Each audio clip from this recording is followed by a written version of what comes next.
are the American Indians.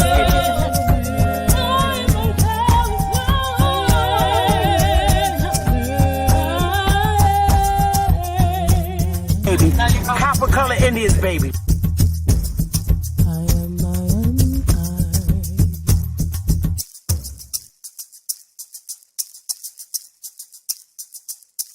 A real Indian, American Indian is me, not from Africa. Remember that. White people are scared to death right now, particularly white males. They're scared to death that they are going to lose their power in the future. And they are. But if you want to get African Americans here, but they recently moved here from places like Kenya, Ethiopia, Zambia, Zimbabwe, and Zaire. But now the brother whose family's lived in this country for generations, occupying space in all the locations, New York, Miami, LA, Detroit, Chicago, even Washington and sporting an afro. And if you go to African race, you'll find out quick you're not an African American. You're a Black American in Africa taking up space. Why you keep trying to attach yourself to a continent where even if you got the chance to go and you went, most people that wouldn't even claim you as one of them, as a purebred daughter or something. Your heritage is right here now, no matter what you call yourself. And a lot of people died.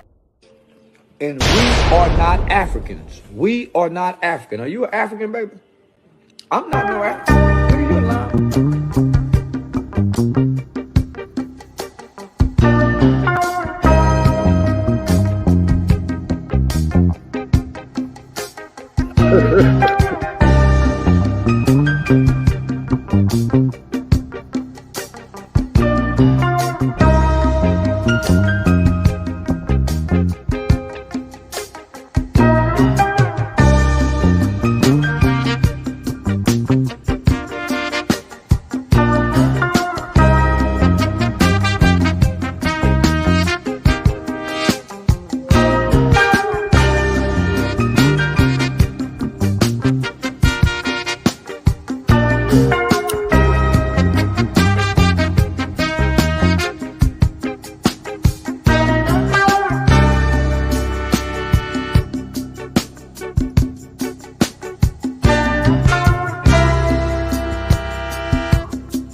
ISO.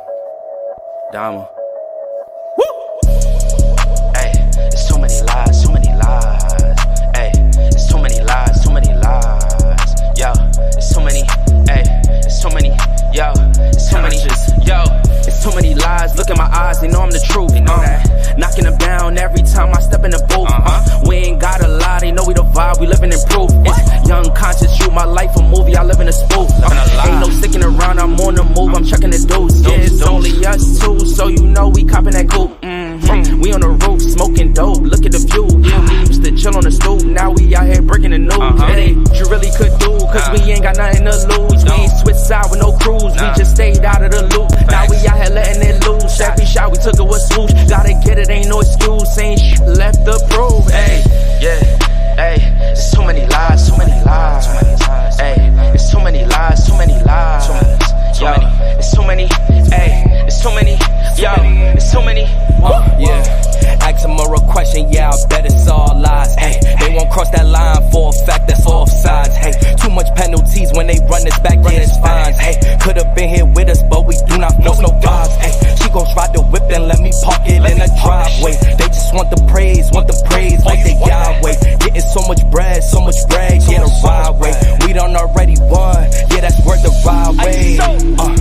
But they still lying right through their teeth, and they still hiding behind many truths. They was D9, watch my every move, tell them keep time. Leave that on scene, I ain't replying. Less I know you, that don't mean I'm Hollywood, that just mean I'm Hollywood. All y'all I probably stood on no falls, all cause. More times I probably should. I don't know nobody like us, you see how much time it took. Yeah, hey, it's too many lies, too many lies, too many lies. Hey, it's too many lies, too many lies, too many, too many. It's too many, hey, it's too many, yo, it's too many. Hey, it's too many lies, hey. Yeah, ISO, Indies, Dama.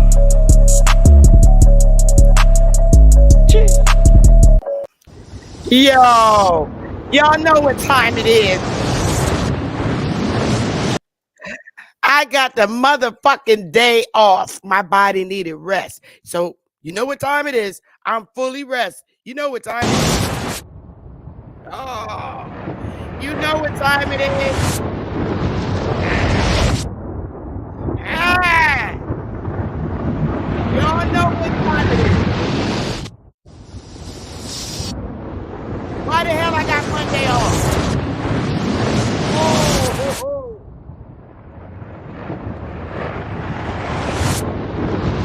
Yep, you got it. Oh, it's gonna be thundering in here today. It's gonna be thundering. Hey, shout out to everybody. Everybody. I took an extended weekend off from work because my body just, when you get my age, X generation, for real, your body shuts down and it just needs rest. And I rested. My body needed rest. I was doing a lot of work, a lot of tribal work, and shit is real. I love y'all. Why we doing it? We doing it. And the fact that it ain't nobody's goddamn business. Nobody's. Let motherfuckers say what they want to say. Say what you want to say. I don't care. But I was laying up in the bed, and I make Willie take a break too. I have to make that Negro take a break because he think he's still 26, and I have to make him. Sometimes you got to make him just lay down and rest. So I basically just watched YouTube channels, and I was tired. I don't want to see no more fucking YK debates. He a little young dude. I'm just tired. The shit's boring after a while. I want to see real shit. Real shit. Real debates. Like, it don't even have to really be debates. It could be dialogues with like the other different communities. Like, much rather see a dialogue with Pan Africans and conscious community people than to see a debate. I think it goes better when you have a dialogue with them rather than a debate. Because debate brings on fighting and threatening. I rather see, because as a community, we don't know how to compose ourselves. And we do. We our emotions is really fucked up.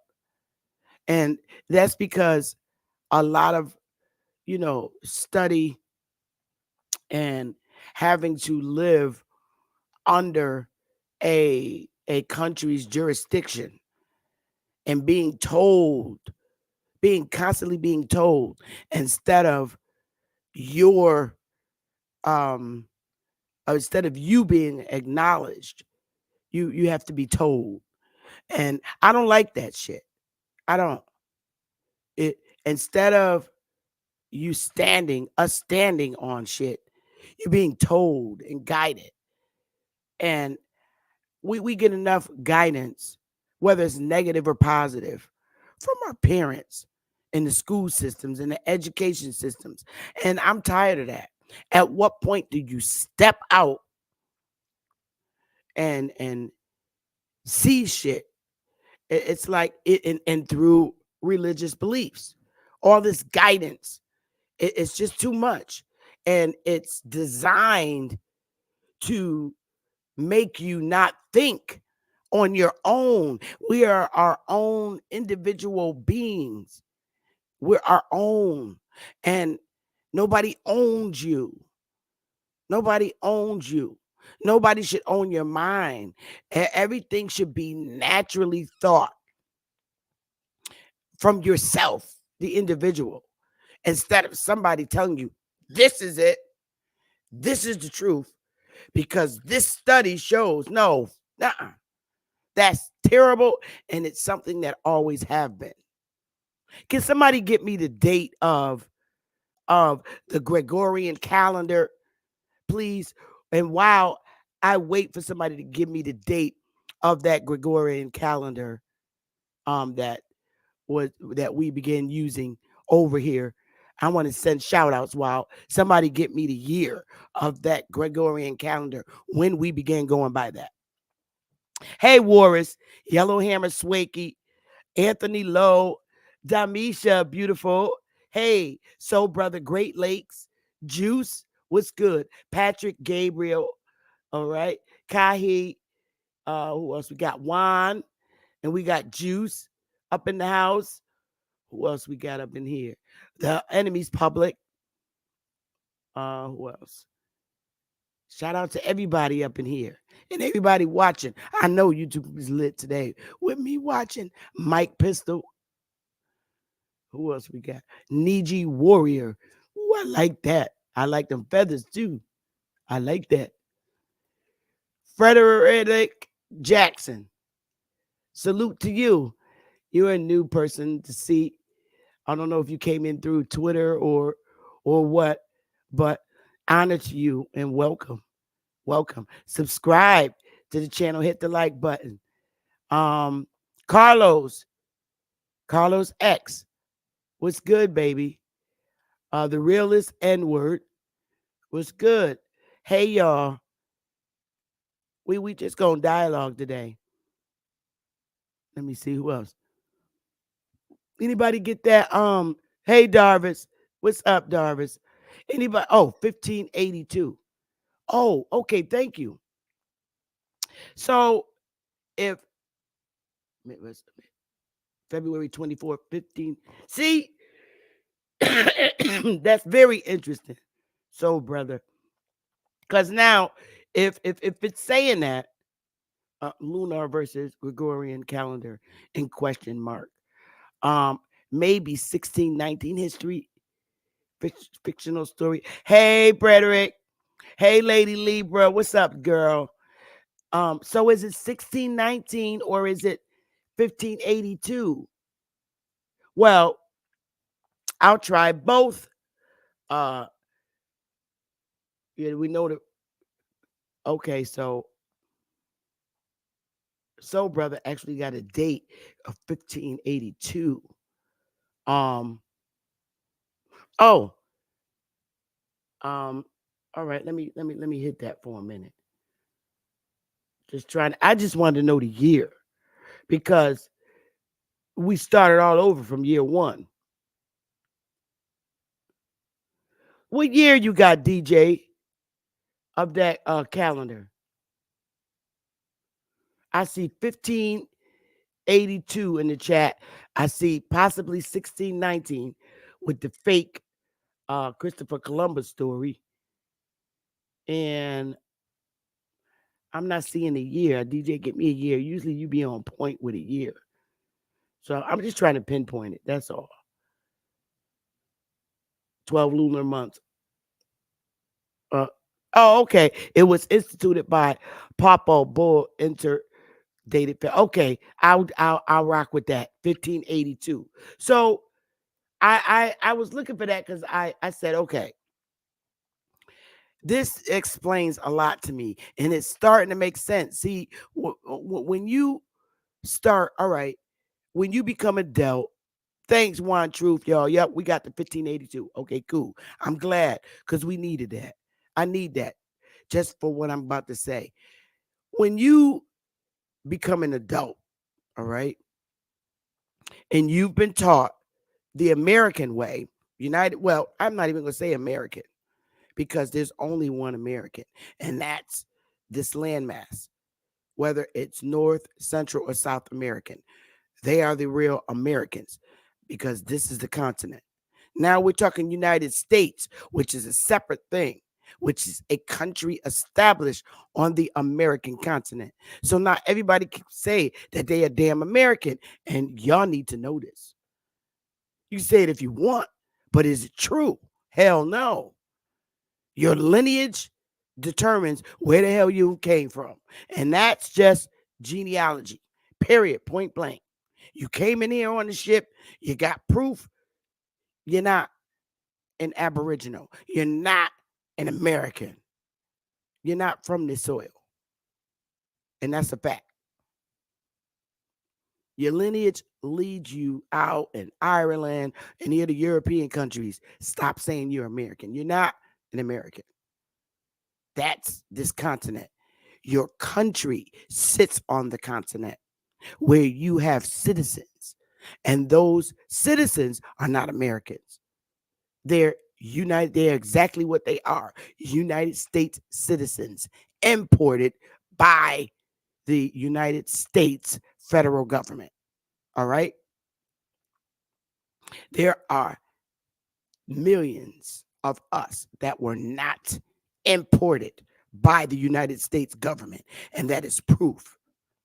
Especially if your ancestor was here prior to establishing these here 50 states that sit on the North American continent. All right? You didn't import us. We were here sitting, and you came and we allowed you to establish a functioning government on our continent as the first people or the people of this soil. So stop stealing. All right? It's already been acknowledged that is severe land theft held by this government, by weapons of mass destruction. Stolen land here is held by this government. You don't understand when you're Aboriginal that you are still a prisoner of war, especially if you don't have control over your own land. It is, held in power by a conquering government.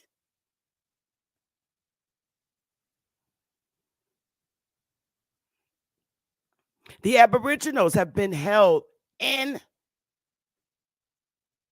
custody, imprisonment, prisoners of war since the conquering of the land.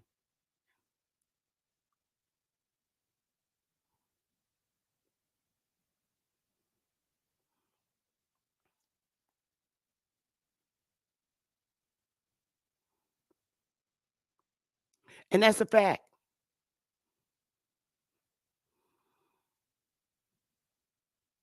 You have to understand the difference.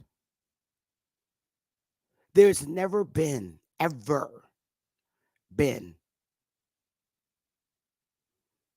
a warm heart for those people that were given an identity as Negroes.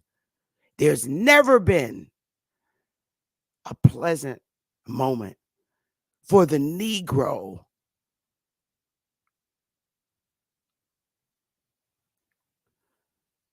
the people of this land, of this soil, on the mainland.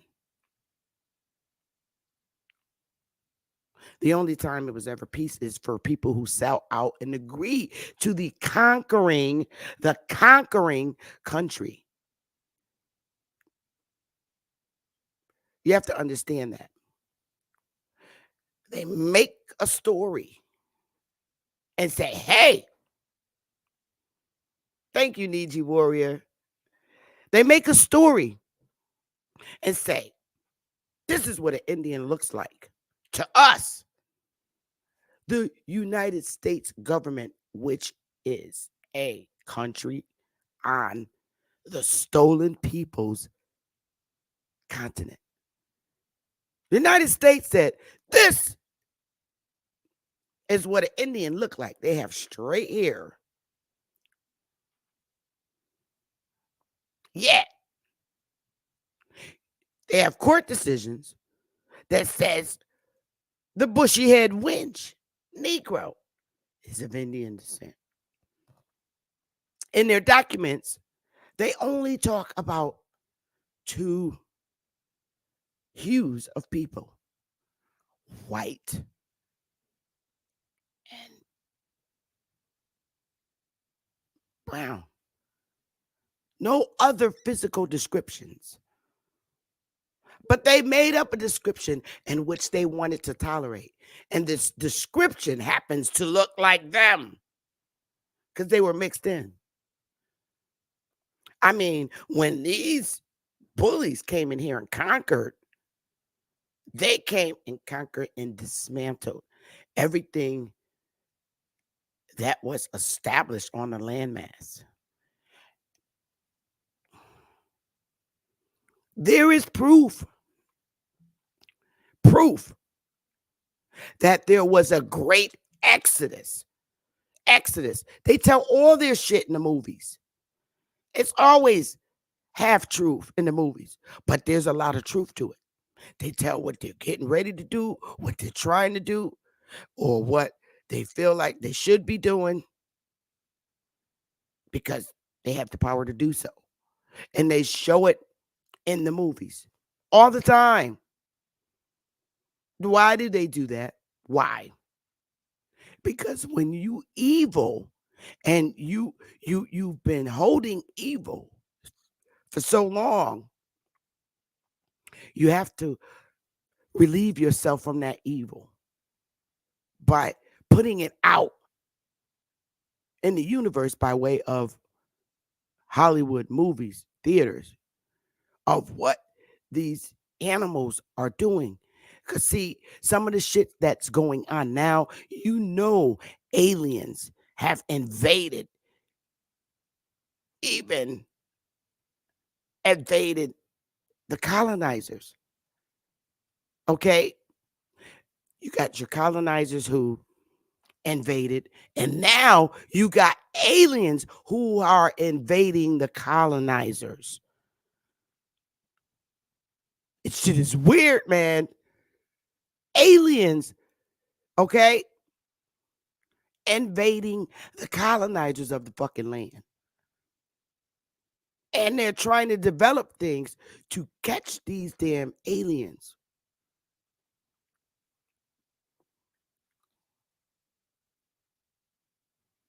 And they're weird. The shit that they do, man. They don't look human. They don't. You can't stare at them. And you can't stare at them because they get out of your way quick because they know that it's something funny looking about them or something funny about them. I think that these aliens that are here now are always people that, or always things, I can't even call them people, who the colonizers have always been dealing with. And they call them their God because this shit is so weird. You know, they always do things to throw you off as though these motherfuckers are coming out the sky when they're not. Ain't nobody living out in the sky, yo. They're on this land. It's just part of Earth that they can't get to. And they've been trying. See, they keep making you think they need to get out in space to get to this shit. No. Ain't no way in the hell.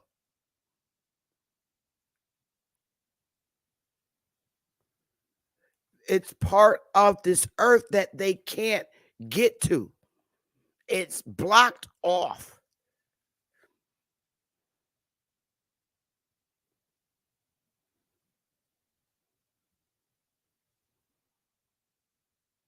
And those people or those aliens that they can't get to is tired of their bullshit. And they're here now.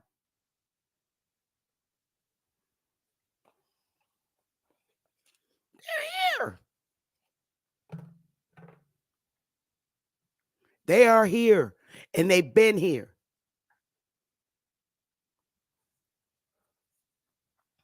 Y'all keep sleeping this shit. It's crazy.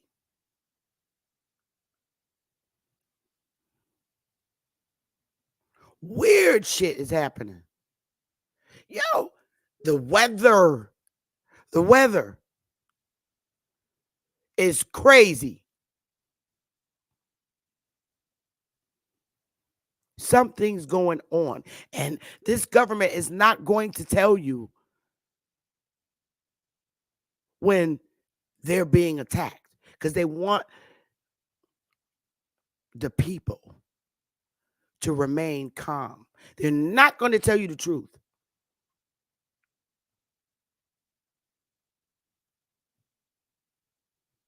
They're never going to tell you we're being attacked. You think like on TV when they did the 9/11 and they show these movies kind of like 9/11, America is under attack. May God bless you all. They ain't going to do that shit. They're not going to tell you because they want you to be calm. The war that's going on now ain't got a damn thing to do with us, but everything to do with them. There's only one government going around the world or known to go around the world to colonize, conquer. Colonize means conquer to me at every level.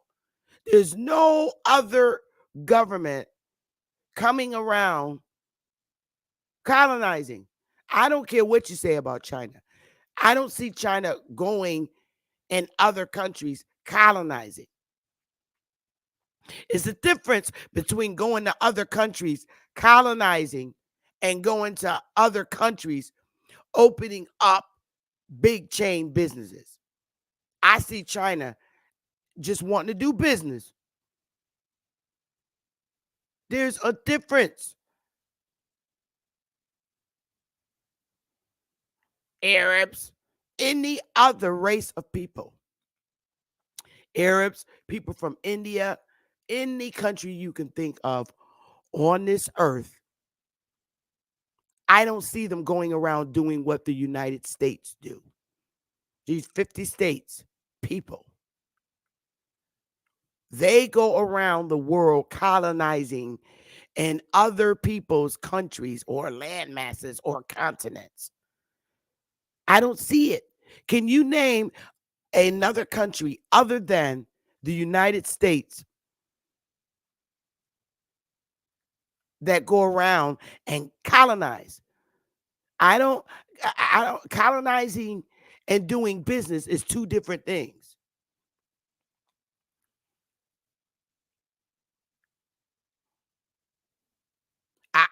I'm serious. That's why I said this war is not ours, because we Aboriginals from this North American continent do not have a history of colonizing. We have a history of doing what all the other countries do: trading business. Trading. That's it. Trading. Trading. Trading. Trading. That's it.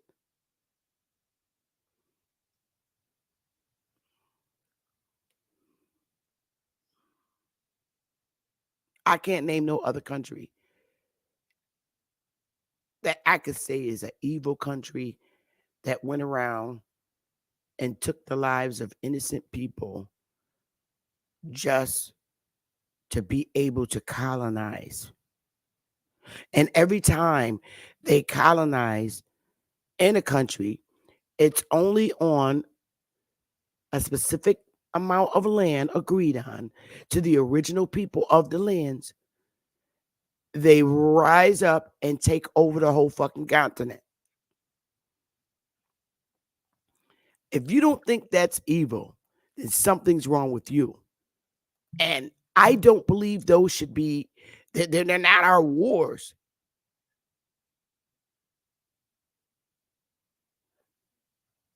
I mean, how do you do the things you do? Like, you go over, you do business with a country, and then when a country is in disagreement, you fund both sides and say, may the best man win. That's fucked up. Oh, we ain't got nothing to do with it, but we will give you weapons.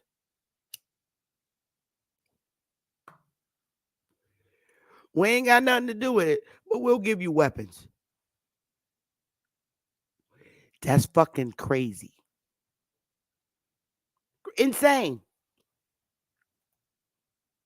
So I say this because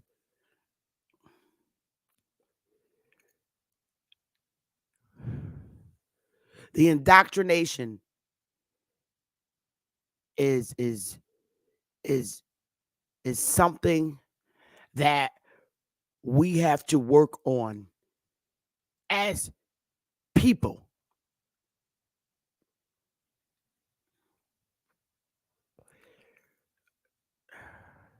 I don't hate Africa. I have no reason to hate Africa. Let's just get that straight. Let's just put that out there. I do business with them like we always have been. Okay?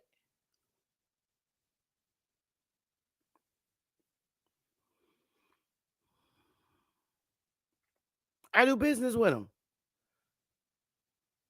I do business with Chinese people. I do business with people from India. We still do business with people from other countries, even as individuals. Tell me I'm lying. You go out and you buy a fucking cell phone, you're doing business with China. You go out and buy computer software, you're doing business with China, you're doing business with India. You are as an individual, and you just don't see it that way. Now you should.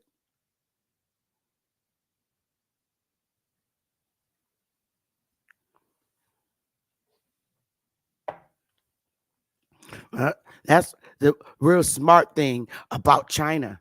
Fuck it. You don't want us to do business through your borders? We'll come through the internet and do business with people.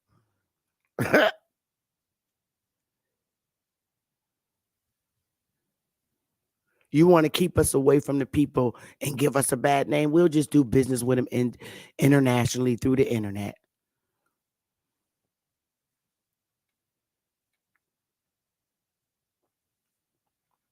Because, see, when they come over here to go to college, they learn a whole different story from what the United States tell them about the real people of this soil. They let them see in the hoods all the bad behaviors on the news, all the Pookie and Ray Ray shootings, the Lucretia uh, bad moms. All they show all the world all bad things about the original people here. But see, you got to remember one thing. Chinese, Asians, they've been over here for a long fucking time with us, watching shit go down, just watching.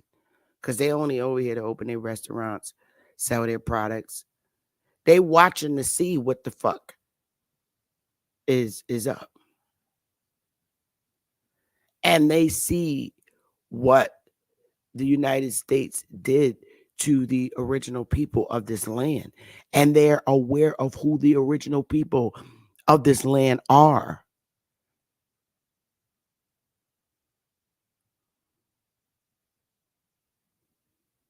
They compare our life with United States government's life and say, who's the biggest murderers? Pookie and Ray Ray or the United States government?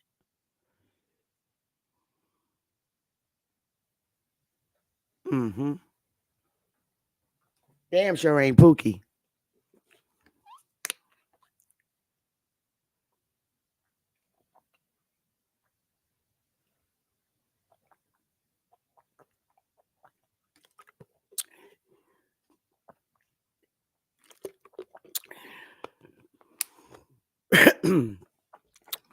But that's just a thought. So I say this to everybody in the YouTube world. You got to now, if you want to make it and you want to really, if you really want to understand the truth is in you. You just got to bring it out.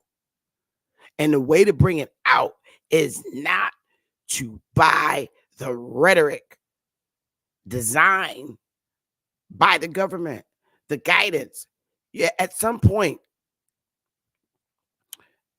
their Bible says, lean not to your own understanding. That's when you should lean to your own understanding. You got to do the opposite of every damn thing. It instructs you. Lean not to your own understanding. So what do they want you to do? Go to your pastor so he can relieve you of the truth. Nope, it's still indoctrination. Stop playing. So that's why you got to do the opposite. If it tells you don't lean to your own understanding, that's when you lean to your own understanding. Because that's when you're going to get the real fucking understanding. That's what they don't want you to do. Everything they don't want you to do, they tell you not to do. No. You have to be on a structured mindset. And if you're not on that structured mindset, you are the enemy. You're the bad person. You're the bad person when you seek the truth within you. Because the truth is within you. You can figure it out yourself. They always want you to think their way, move their way, understand their way, be like their way, and no other way. You got to grow up and stop standing on other people's shit. Now, you can read it, but that's when you're supposed to critique it and say, no. And that's what we're going to do today. You got to be a soldier, a real soldier. A real soldier.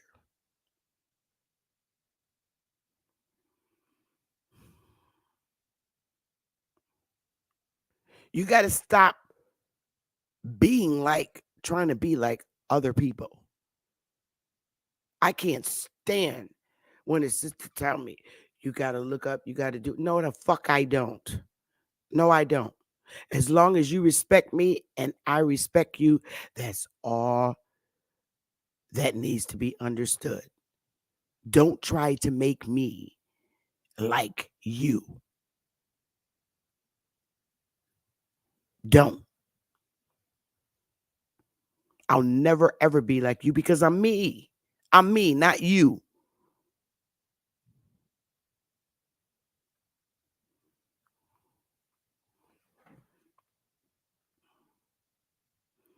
I'm not a church girl. I'm not no plain Jane church girl. But do I know how to respect you and just keep it a buck and just respect you? Yeah, I do. But that's all I got to do. Don't expect anything more but personal respect from me.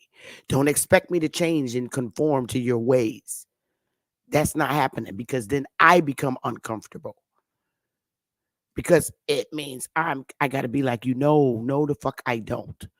You are not superior. You are not supreme. You really literally look like the fool at the end of the fucking day. You're not supreme. When you begin to understand that nobody is more supreme than you, that's when you're at the beginning. That's the real beginning of understanding.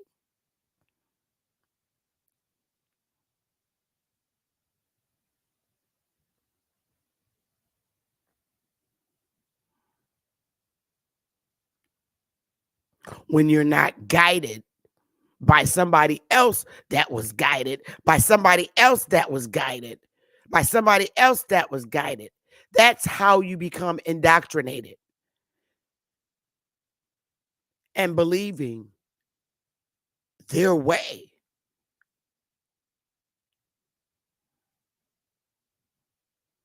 That's why when I look at Jabari, and he's a college boy, college professor, you don't get honorable. I don't care. You're indoctrinated. The first thing that nigga do is run and get somebody else's book. I'm like, boy, are you stupid? He jumped right up out the chair like Pastor do on Sunday service. Nope, that's not true. He run and he gets one of his colleagues' books. I'm like, are you fucking? The whole shit is seen on Sinetta's channel. I'm like, where's your personal brain? Where is the God in you? I don't think he believes he has God in him. I don't. He runs on camera. I be watching. I'm like, if this is what the fuck they taught you in college, you a sad case, boy. He got all these books on his shelf. Now, I got a lot of books too, but I don't run in them bitches. Look. He run. Oh, I got it. Hang on. He runs off the stage and then he come back with a book. I'm like, yo, that's some indoctrinating shit. What about you? Have you not confidence in yourself? Obviously not. That's why I said this dude is fucked. I'm glad I didn't get wind up in grad school and college in that manner. You're either going to be indoctrinated by college studies and university studies or you're not. I use it as a tool. There's a difference between using it as a tool than using it as a weapon. I'm my weapon. There's a difference between using it as a tool and using education as a weapon. When you use education as a weapon, you don't go grab the book. That shit come from you straight like that. And I'm about to show you now. So you get an understanding. You don't use it as, let me tell you this, Jabari, college professor guy. You don't use their indoctrination as a tool. You use it as a tool. It's a tool. But You use it as a weapon, which is why you always will lose. When you use uh, education from colleges and universities as a weapon, you lose because their actions are contradicting to the information that they give to you to make you go out and teach the world. You're like one of the 12 disciples, boy. You crazy. You're your own natural warrior. And you bow down. You crazy. I'm going to demonstrate on how to use education as a weapon, not as a war tactic. You're the war tactic. You're supposed to be, at least.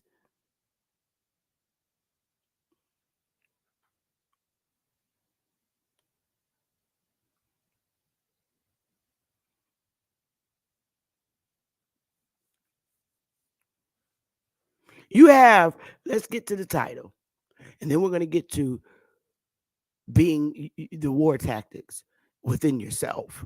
Civil war tactics, sir.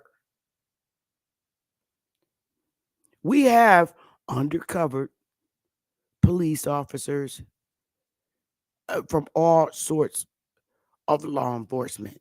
Law enforcement is huge. It's very huge. And you have to ask yourself, how is this guy married with this amount of kids and have a wife and kids, and on YouTube doing overtime and pop up on every channel? You have to be some sort of you mm-mm. And based on where you live, the rent is fucking sky high. Take YK, whether his ass live in South Carolina, I don't know where the motherfucker live. Him or Shay Son. You living in New Jersey and you're on YouTube all fucking day, all night, from channel to channel. That's a job. I look at the rents in New York, in California, and New Jersey. Them shits is high. So how are you helping your wife pay rent? You got a job. And your job is to come in here and cause conflict. Because there is a teaching and a war going on regarding the real people of this land.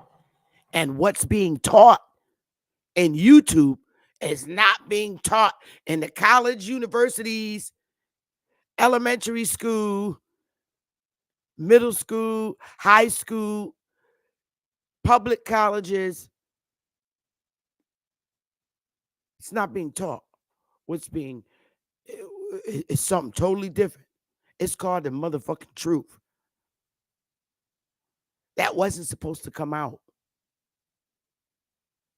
Somebody slipped. Somebody's being punished for this shit.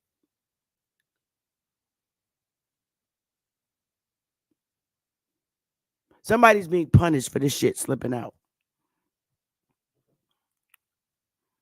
It was never supposed to go no further than Granny said you're Indian.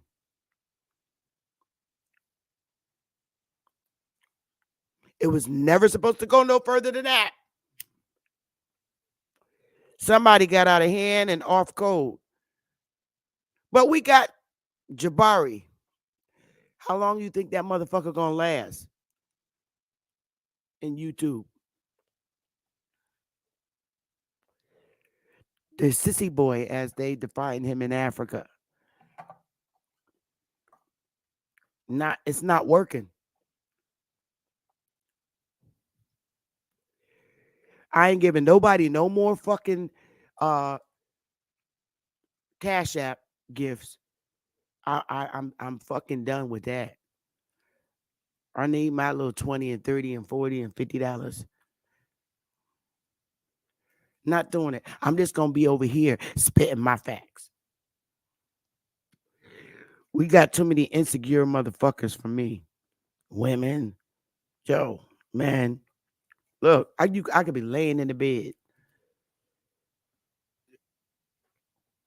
and saying, babe, let's do this.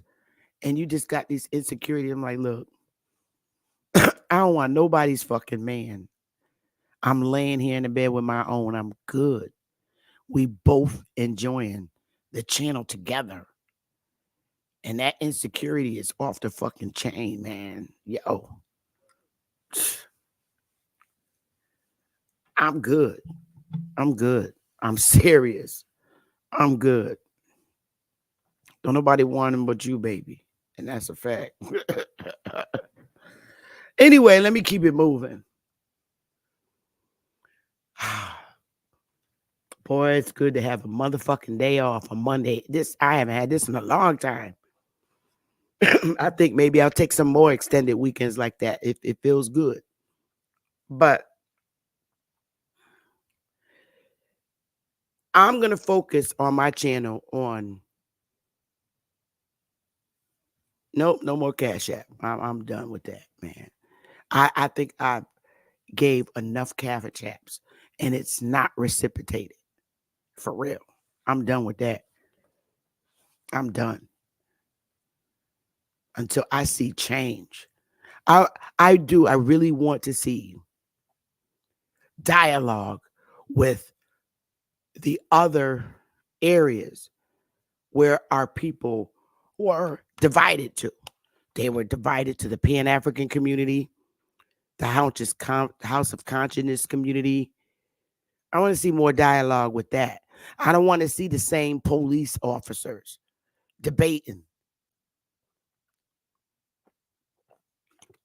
Dialogue is better than debating. I find that to be true. So the only way that's going to happen, I got to bend too. My ass, I got to bend too. I got to be nice. It's a fact. I got to be nice because I'm not so nice all the time. And I'm woman enough to admit that. I say some mean shit to people that believe differently than me. And I need to work on that. I look within. I do. And I got to be more nicer to Pan-Africans in order to get that dialogue. Because I say some mean shit to them. So I'm gonna apologize like a woman. I'm woman enough to apologize. I want to talk to them on my panel. I don't want to fight and debate with them. I want to talk to them and have open conversations with them as to what leads them to believe the way they do, as well as them understanding me on what get them give them an understanding of why I believe the way I do, because we've been divided. As you can see, we've been divided into being all these different things that Granny just didn't speak about at the table. Granny and Grandpa. Yeah, it is getting out of control. It is. It's too much. I can't do it no more. I'm not going to do it no more until I see better dialogue. And I'm going to start. I do want to have decent conversation with Pan-Africans. I don't want to fight them. Why? Why they believe the way they do and what leads them to believe the way they do. I want to have a better dialogue with Moors. I don't want to fight them no more. It's too much to keep fighting when we all got to understand what happened. You know, we're never going to get it right until we learn how to dialogue with each other in a decent manner we fight and hate. When the hate gets so bad that we got to threaten people, I'm tired of doing that, man. That shit is corny now. We need to have real conversations. Real conversations.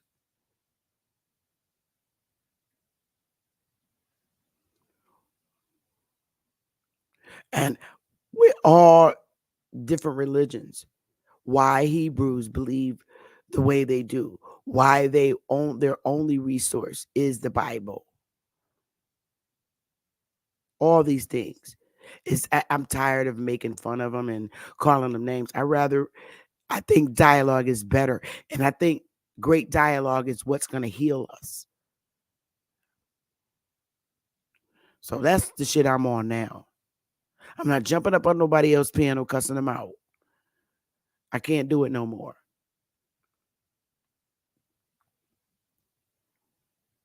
I can't. It's too much on my health. Because there's a lot of questions that I have to ask.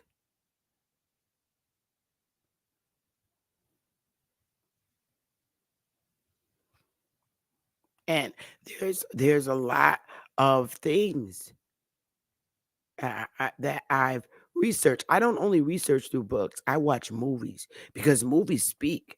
And I'm going to give you a movie to watch on Netflix. And I want you to watch both of them, 1 and 2. And they happen to be African movies.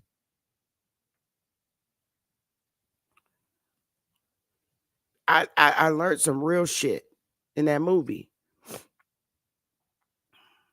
So let's get it. I've been talking for a whole hour. That Gregorian calendar in the 1500s, and then they started over from year 1. Started from year 1. And what I'm starting to believe and I'm not coming to no final conclusions, but I'm really, really, really, really feeling that, the stories and that Bible, everything is scattered around the truth. I'm seeing prior to that Gregorian calendar that there was a massive exodus of the Aboriginals in America.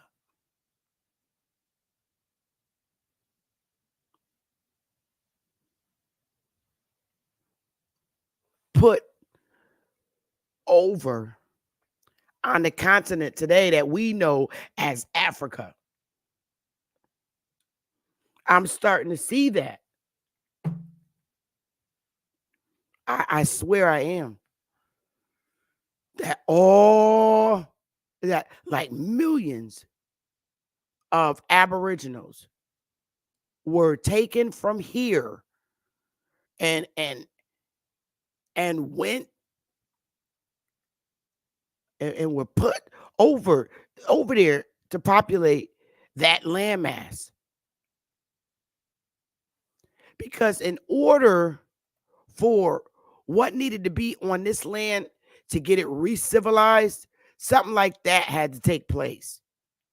Because this continent would not be operating today in the manner in which it operates if all of them that were exodus out of here were still here. You had to remove millions in order for there to be some different kind of civilization that was planned or projected to be.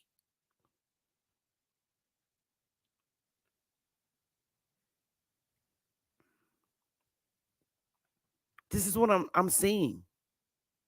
And they didn't just go to what we call what was established in the 1800s, West Africa. I'm talking about that entire fucking continent that millions were exodus out of here. And they had a leader we'll call him Moses just for the sake of it, up out of here. Because in the beginning of their book, it tells you two people that had an issue, and it was always God and the devil. And he took that 144,000 with him.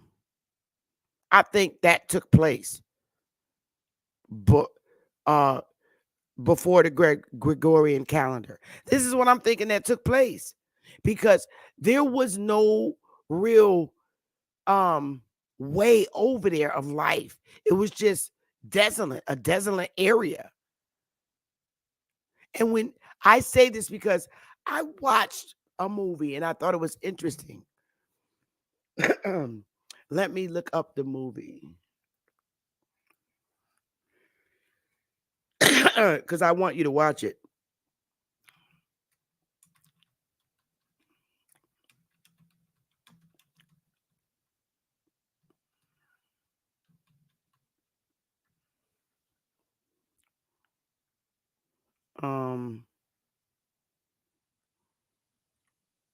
Now I gotta look up this shit.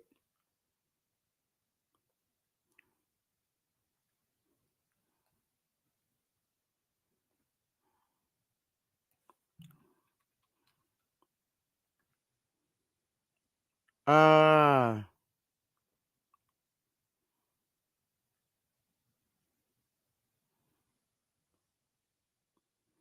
uh yep, here it is. I got it. All right. Here's a movie that I want you to watch. And I need y'all to screenshot this. They got a 1 and a 2. All right. It's a 1 and a 2. You got to watch the first one. Let me do the share screen. This is going to be my assignment for y'all.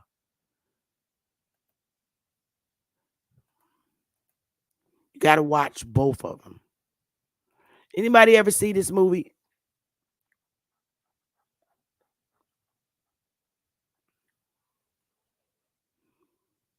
Screenshot that. It's on Netflix right now. And it's two. It's two. You got to watch the first one and the second one. It's long, but it's interesting. And I need y'all to watch this. Y'all got the screenshot. Give me a 1. Once you start watching it, you can't get interrupted, yo. This is the movie that you want to watch with your footsies on and your 90s and some tea. Good. Screenshot this, because listen, when you watch this movie, good. I'm glad you got it. All right, I left it up long enough. Look for this on Netflix and make sure you watch the first one, because it's 2. Now, good, we got that out the way. That's your assignment. You got to watch that movie.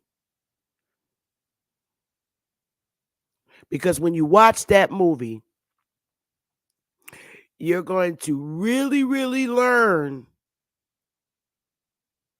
how the Aboriginals lived over here.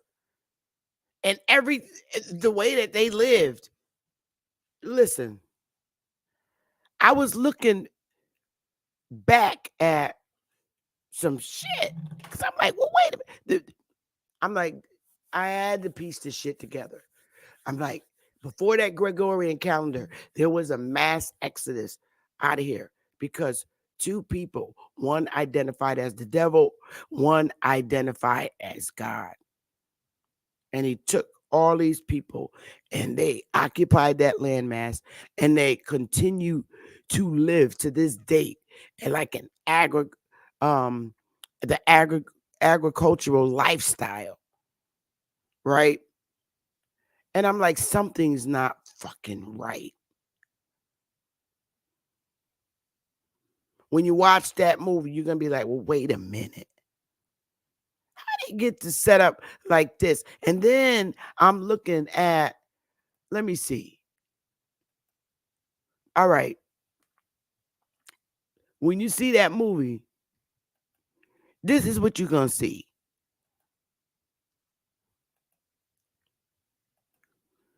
These are called longhouses in which the Aboriginals lived. And I know it to be true because I looked at them there up in Canada, coming all the way down. Now, I know we have buildings and structures and cities and all that, but this shit is some real shit.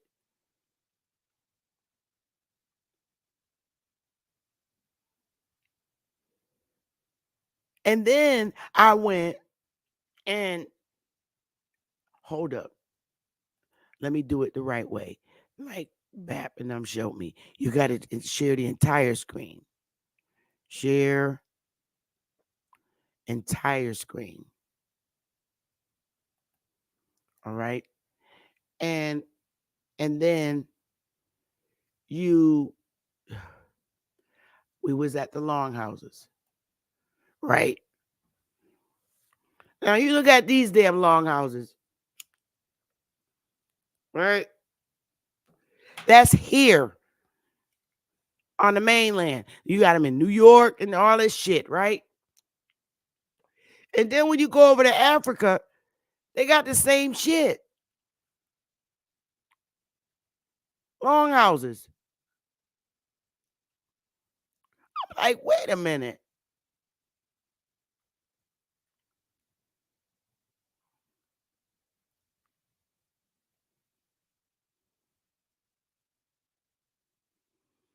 They knew how to do something when they got over there.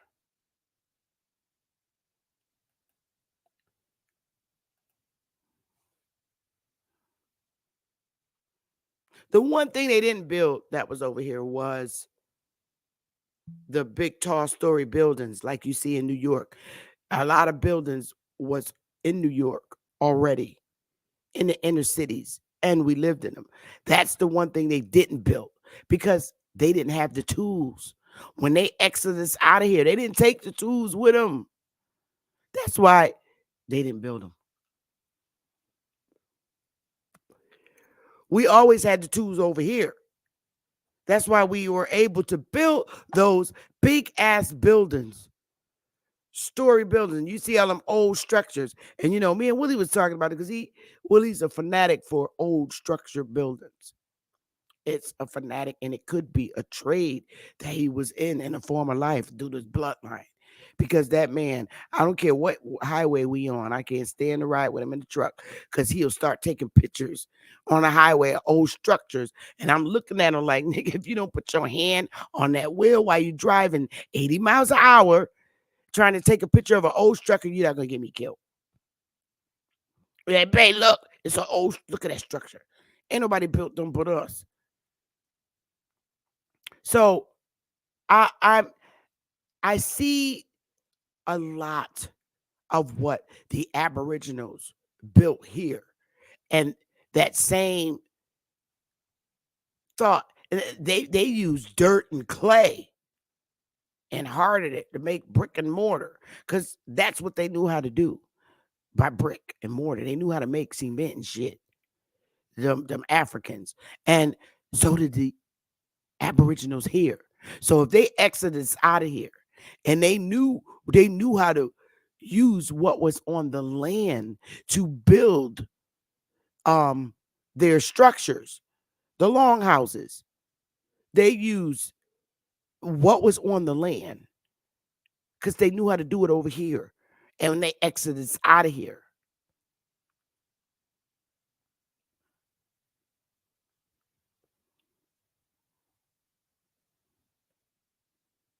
I don't believe that land was populated prior to them exiting out of here. That landmass over what we call today Africa. I don't believe it was populated with people until the Indians here, millions of them, went over there and populated that entire continent. And I'm talking about literally. Europe, the names you hear, the new names, Europe, Ireland, Dutch, France, all of that area wasn't populated with people. I don't believe it was until that massive exodus of Indians, Aboriginals left here and went over there.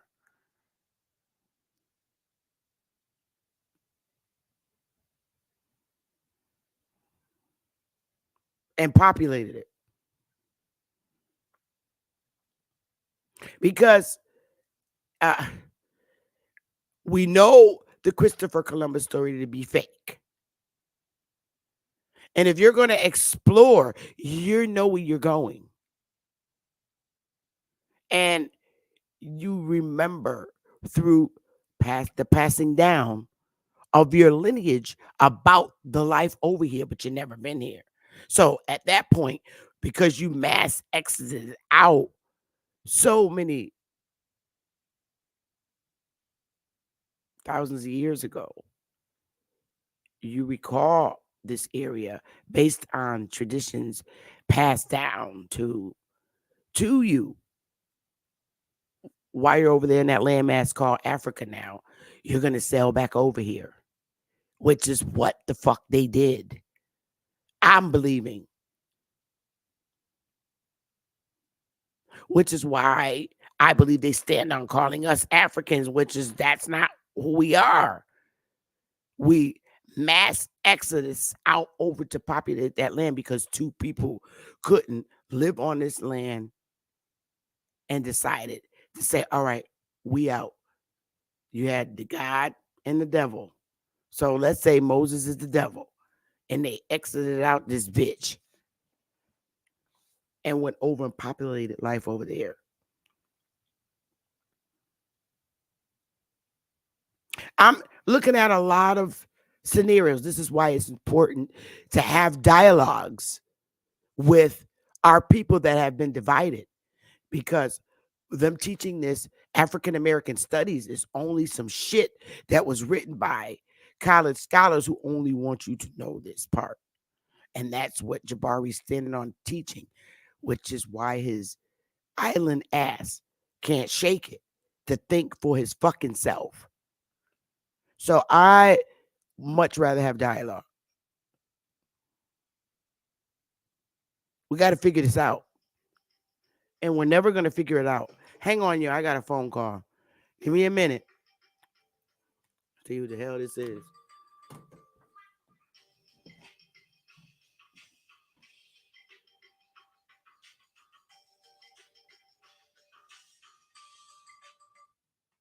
Oh my God.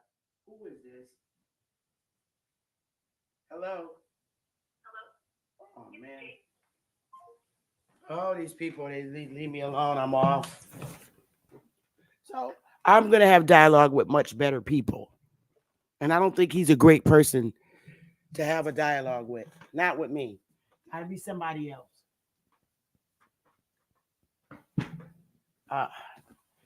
Sorry, y'all. I'm getting there. I want to have a dialogue with some much more open-minded Pan-Africans. Better ones. Because they're out there. I already set my apology. I'm not going to jump up on nobody else's piano cussing them out. But I will not dialogue with YK and the Shay Shuns. I'm not going to do it. Because I know that there's going to be people that are going to be recommended. There's already somebody else hitting me up in StreamYard that wants to have a dialogue with me. And I told him that I think that would be a good idea, but I believe this person might really literally be from Africa. But this mass exodus of our ancestors going out over there, man. And then I could tell by the argument that the Indian Chief Conestotago had with those African, aka Black Europeans, that thought that they had the land claims on Baltimore. And he told them, I'm your elder brother. You have land claims, but beyond the seas. And I know damn well he's talking about over where they mass exodus out before the damn that calendar. Something happened. I don't believe that land that they call Africa now, the whole continent. They went over there and developed Europe. That's where all this came from. They went over there and developed Europe, Ireland, all those European countries.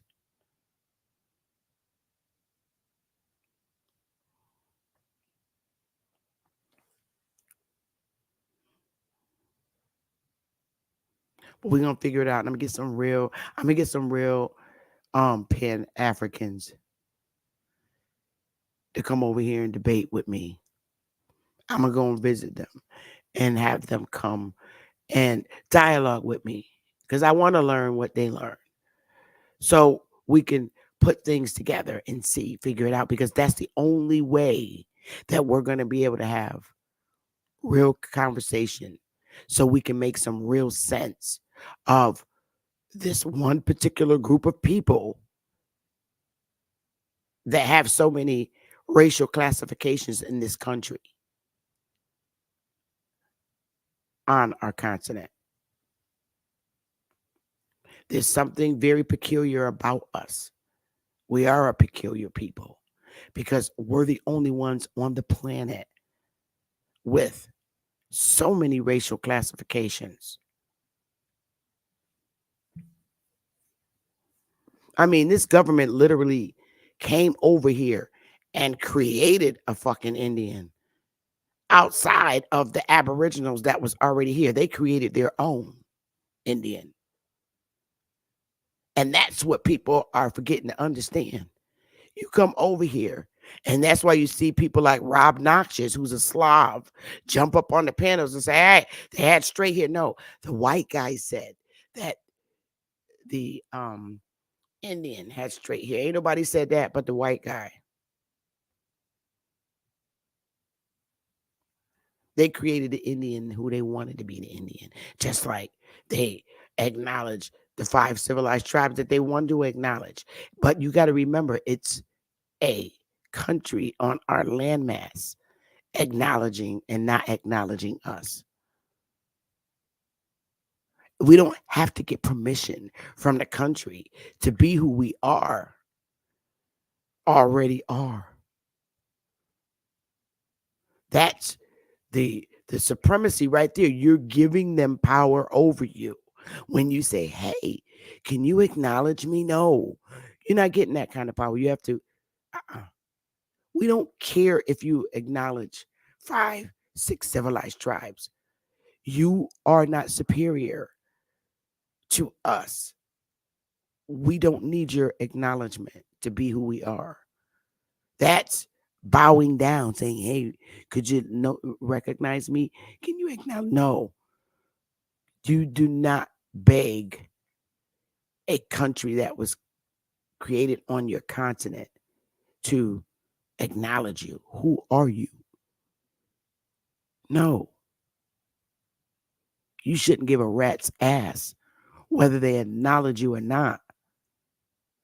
And that's a fact. I don't need your permission to be who I am on my land. You're a continent on my land. See, you got to point out the most important things. This whole thing about the people of this land has always and continue to be, unless we put a stop to it. And you don't got to stop it by war. You just take a stand and say, no. I don't. The whole time you have a government who has you as a prisoner of war in your own land, determining in their court system on our continent a Negro versus an Indian, and then determining, oh, they're interchangeably, oh, they're one and the same. You don't give nobody that kind of power. You don't give a rat's fuck about their acknowledgement. I'm like, who are they? You really have to step back and say, wait a minute. We've been, our minds have been, like their Bible says, bruised. Your head's going to be bruised. Your head is bruised. Look up that verse in their Bible that this Satan person or is going to bruise your head. What's in your head? Your brain.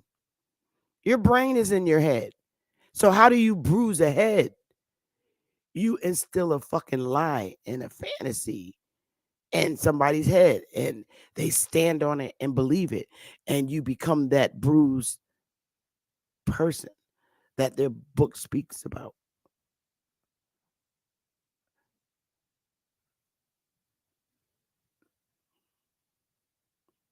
Bruising of the head in their Bible. He said it. Let me go look it up. So shit, you can't make this shit up.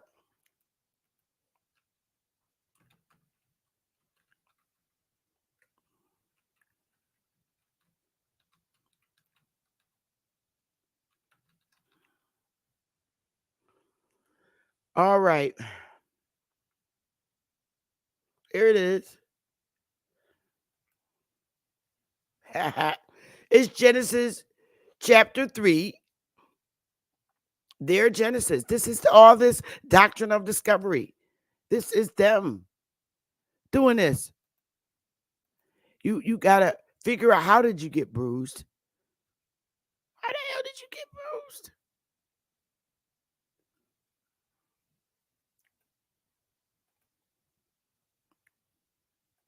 All right, here we go again. And it tells you, read this shit.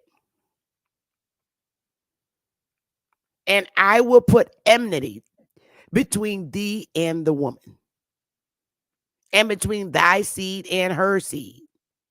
It shall bruise thy head, and thou shalt bruise his heel. All right, let's get it. I will put enmity between thee and the woman. Enmity is deep hatred. That's deep hatred. That's what enmity means. If there ain't deep hatred between our people and our people, black on black crime, and our people and what we call white people, I don't know what the fuck else to think.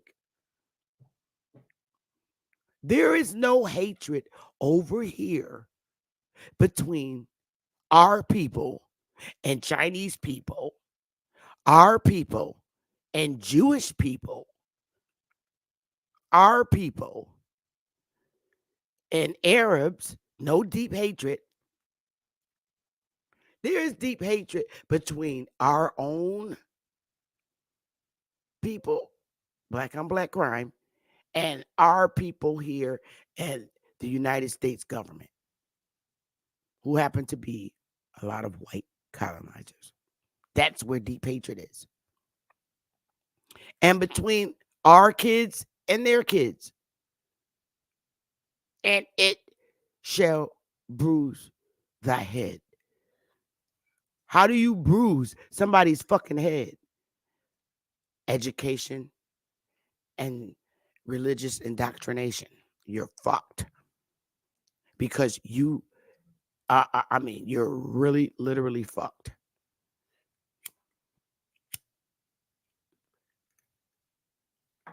Look it up. Bruise thy head. This is what it says going to do to you. Bruise your head. Put deep hatred in you and bruise your head. How do you bruise somebody's head? I do it just like the white guy said. little nappy head wench in church, stand there, oh honey, Jesus. Nappy head wench, you stand there, they don't want to believe nothing else. Nothing else. You're fucked. That's the problem right there. And it's ongoing. Ongoing. Religious persecution is ongoing. They get up. Jesus, Lord, That's bad indoctrination. That's a bruising of the head because they taught that to you and you stand on it. You believe in it and you fight it. And the church, you stand on it. When you can't think outside of that, you're heavily indoctrinated. It's bad, man. That's bruised. Only you can get rid of the bruising of the head. Only you can do that.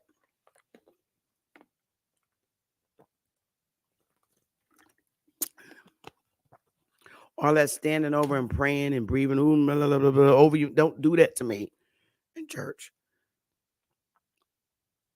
I don't need that.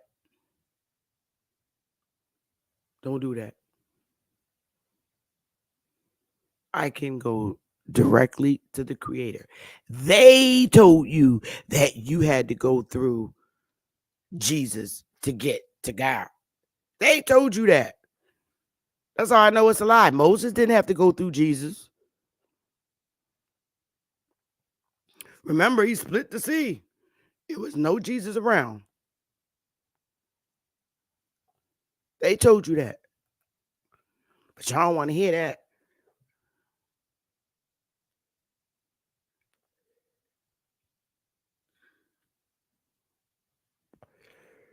So, I'm sorry.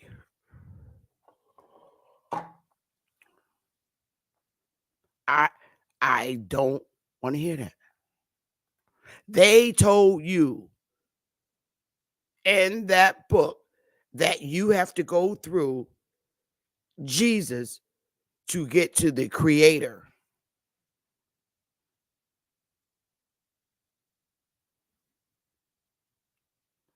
At our level, how do you create people?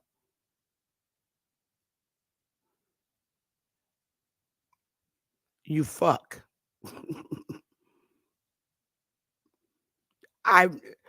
Other than in vitro and fertilization, the unnatural way, you stick your dick, you have sex. That's all I've ever learned. What is it? I mean, what other way do you create a human being that looks like you?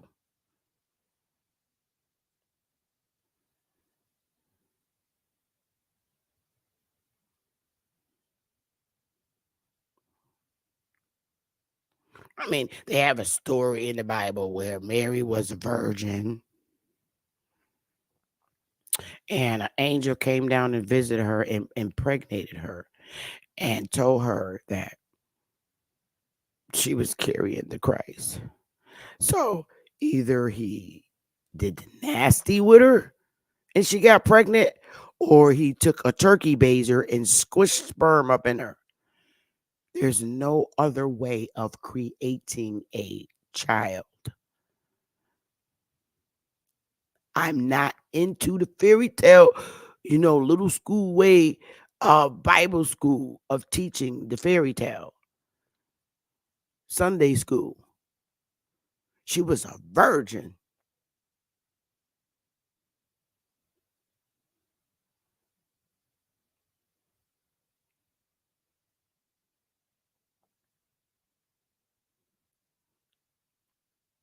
All this indoctrination, of a foreigner's way of life was instilled and imposed upon you. and either you convert to that belief or you die. Those were your options as Aboriginals to this landmass. That is a war takeover. I don't see how you can't see that. If you're an Aboriginal to a landmass and somebody comes over here and tell you to convert to this book or fucking die, that's war tactics.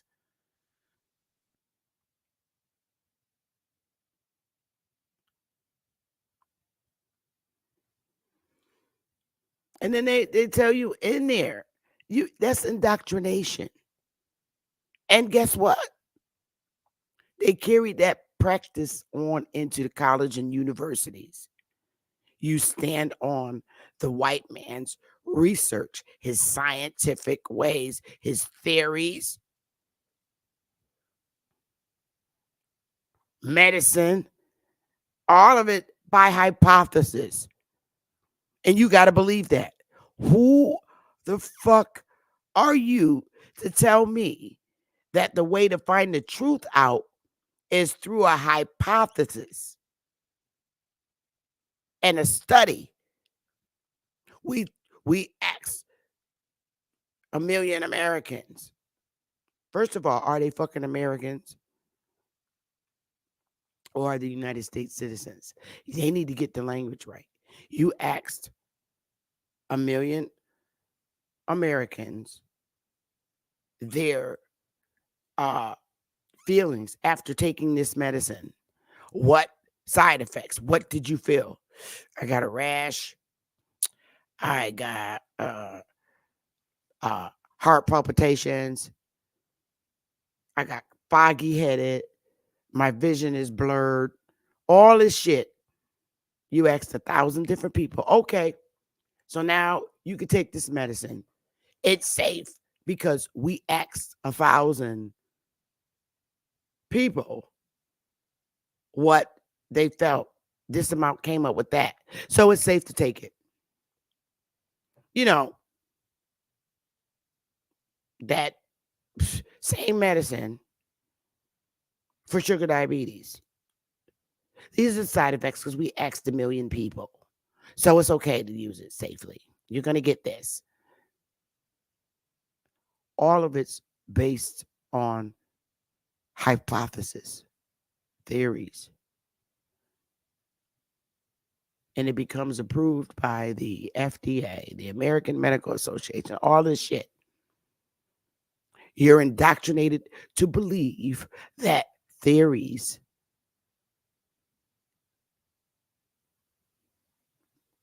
and hypothesis is the way to get the truth of shit. That's college indoctrination. Now, if you become an adult and say, all right, let me think myself. Because the truth is you're indoctrinated to believe that. And the more research you do, you get your associates, then you get your bachelors, then you get your masters, and you have mastered and doctored the art of thinking the way we do. You are a doctorate. Here's your certificate. Same thing with the church. You go into these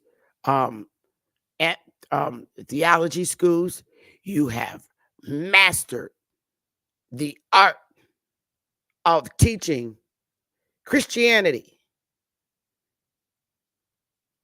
Here's your certificate. That's power over you on how to control the people. They came on your land and said, do it this way or die. You've mastered how to do it. I hold you high to this. Who the fuck are you?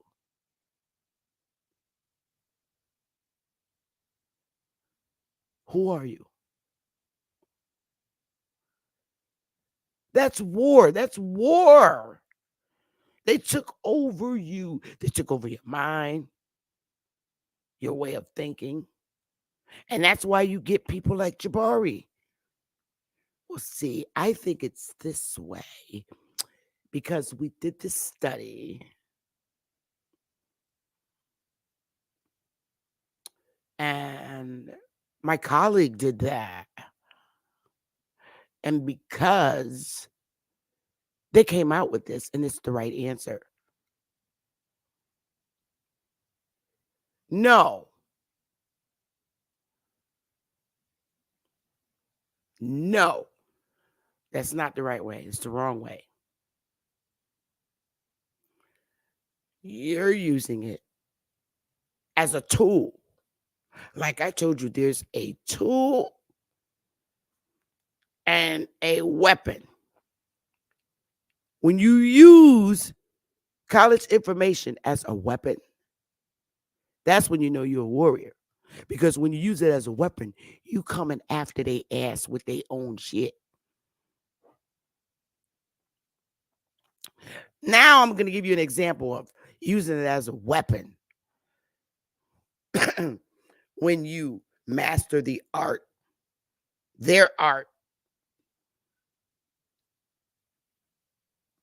See, when you don't join those fraternities and all that other shit, you the real master. Because they didn't suck you in. You don't let them suck you in. You learn it and you use it to your advantage. How is it going to help you? Because really, you're only learning to understand their language. They already know everything else. So now let's take, I'm going to show you how to use it as a weapon versus how to use it as a tool. There's a difference. Now, I just talked about using it as a tool because you stand on the belief like Jabari.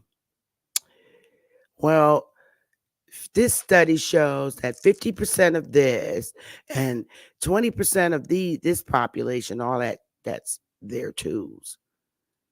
Now let's use it as a weapon. Let's go, y'all. And I'm going to use the document I used the other day. Let's get it.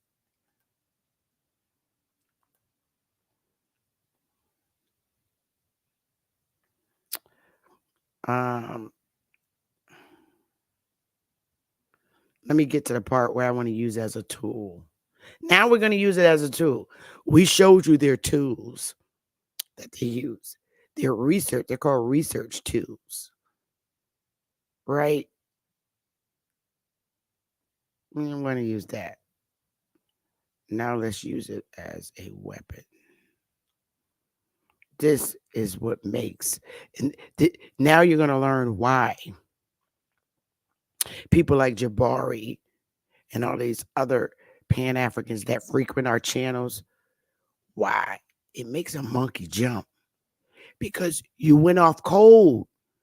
You went off cold from the way that they're indoctrinated that it be taught. You done stepped outside the box. You came from outside the box. Like, wait, that's not the way it's taught. You're doing it wrong. No, I'm not. I'm coming for your ass is what it's called. I'm using Indian language right now. So now let's use it as a weapon. Let's go. The shit that they don't like that makes them start firing up in YouTube. Let's go. Entire screen. I'm like smoke signal now. Let's go, y'all. All right, here we go, y'all. Let's do it. I'm just going to use this scenario. And I'm going to smoke while I do it because I need to. It's a smoking session. It's a smoking section in church now. All right.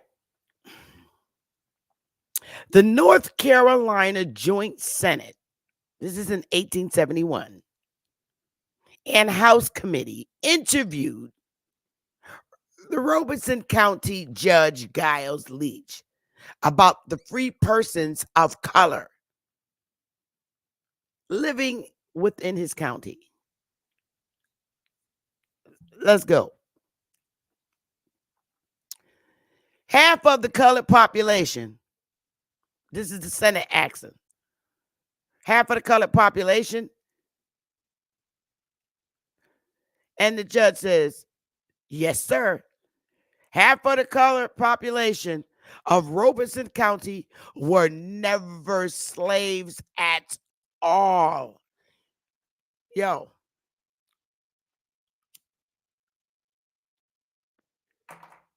Never slaves at all. Wow. So the Senate said, what are they?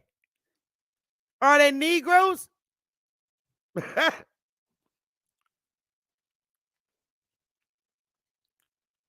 Because you know the colors, who the colors is. Are they Negroes? All right. Is there a difference between colors and Negroes? Y'all, is there a difference between colors and Negroes? I'm just asking. Could y'all answer that question in the chat? Is there a difference between colors and Negroes? That's what I thought too, Enoch. Just based on these racial classifications that they kept fucking giving us. All right. So the Senate said, well, what are they? Are they Negroes? Because that's what they know them to be. And the judge said, well, sir, I desire to tell you the truth as near as I can. But I don't know what they are. I think they are a mixture of Spanish, Portuguese, and Indian.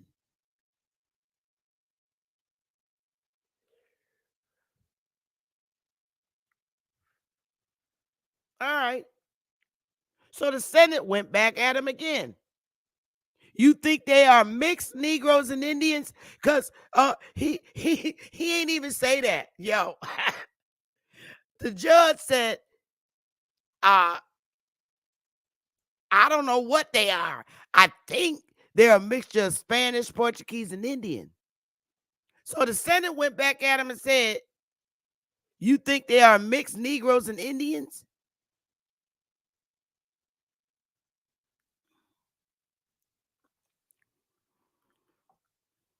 So here's my question.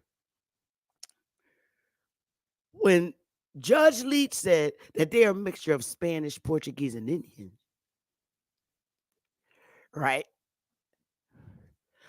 I'm going to say that, well, wait a minute. Here's the question. Is the Senate referring to the Spanish and Portuguese being Negroes? Yo, because he ain't even mentioned Negroes. But they know what them goddamn Negroes look like. He ain't even mentioned when Judge Leach responded. He said, I don't know what they are. I think they're a mixture of Spanish, Portuguese, and Indian. So, okay, the Senate came back and said, well, you think they're mixed Negroes and Indians? He ain't even say Negroes. Judge Leach, he said Spanish, Portuguese, and Indians. So who's the Negroes between the Spanish, Portuguese? I would have to say the Spanish and the Portuguese must have looked like fucking Negroes.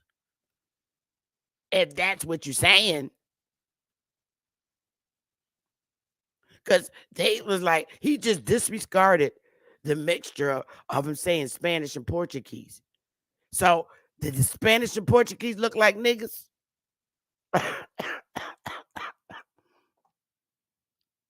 Yo, can y'all really Judge Leach's comment right here? This is his response when the Senate asked him, are they Negroes? Look at his response that I highlighted.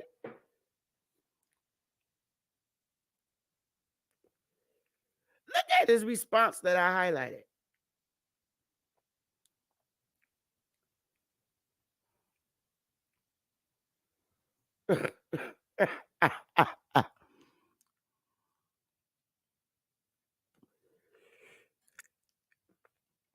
The Senate asked him, are they Negroes? And when he responded, he didn't mention Negroes. He said, I don't know what they are. I think they're a mixture of Spanish and Portuguese and Indian. So the Senate came back, said, so you think they're mixed Negroes and Indians? So are the Spanish and Portuguese the Negroes that the Indians are mixed with? Y'all see this shit? Did he even mention Negroes when Judge Leach? Did he even respond that there was Negroes, that they were Negroes? He said Spanish and Portuguese. Why he didn't say, well, they're Negroes mixed with Indian? Why didn't he say that? Is it possible that the Spanish and Portuguese look like Negroes? Y'all with me? Give me a 1. Because this shit is, you got to see shit for what it is.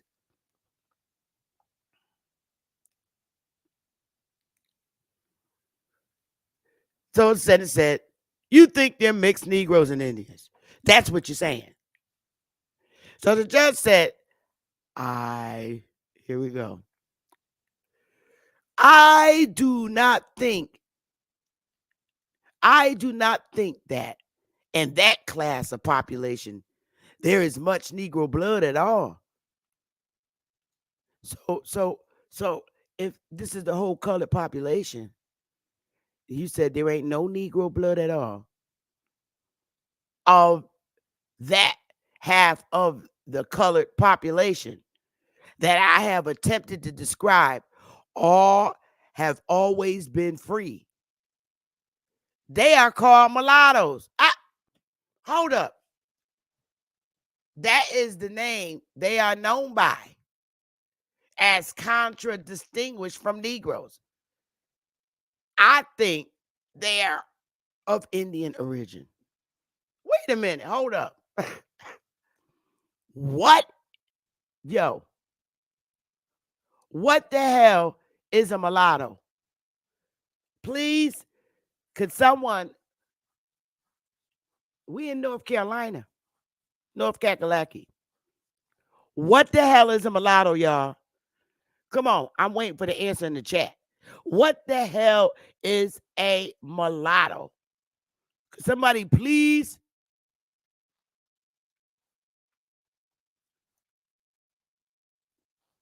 What is a mulatto? What is a mulatto?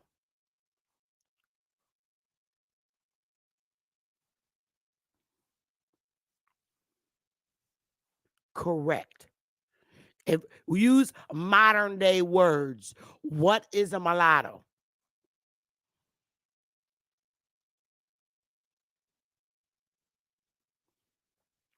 Modern day words. Come on, y'all. This is very easy.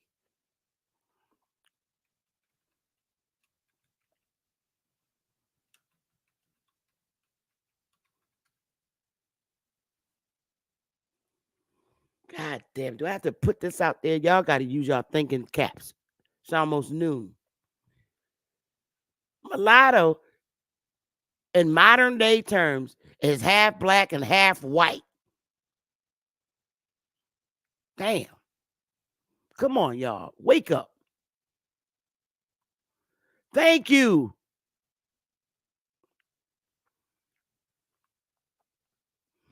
The judge. Yo. I don't think that in that class of population there is much Negro blood at all. Of that half of the colored population that I have attempted to describe, all have always been free. They are called mulattoes. That is the name they are known by, as contradistinguished from Negroes. I think they are of Indian origin. So now the Senate says, replies back to the judge, because they're questioning the judge about them coloreds in this county. And the Senate said, I understand you to say that these 7, okay, or 800 persons that you designate as mulattoes are not Negroes, but are a mixture of Portuguese and Spanish, white blood and Indian blood. You think they're not generally Negroes?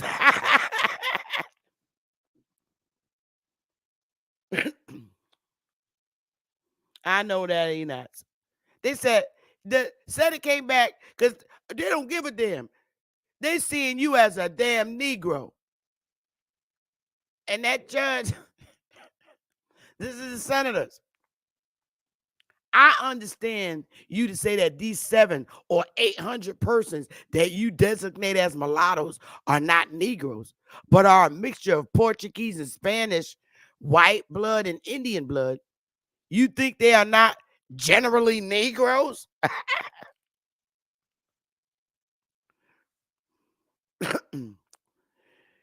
And the judge says no, because he's trying to look out for these people in his community.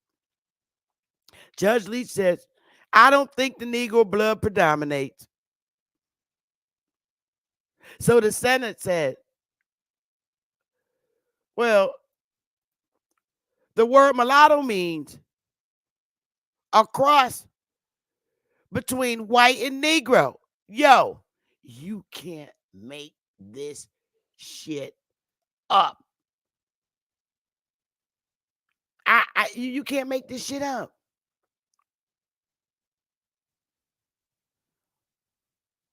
They're telling you.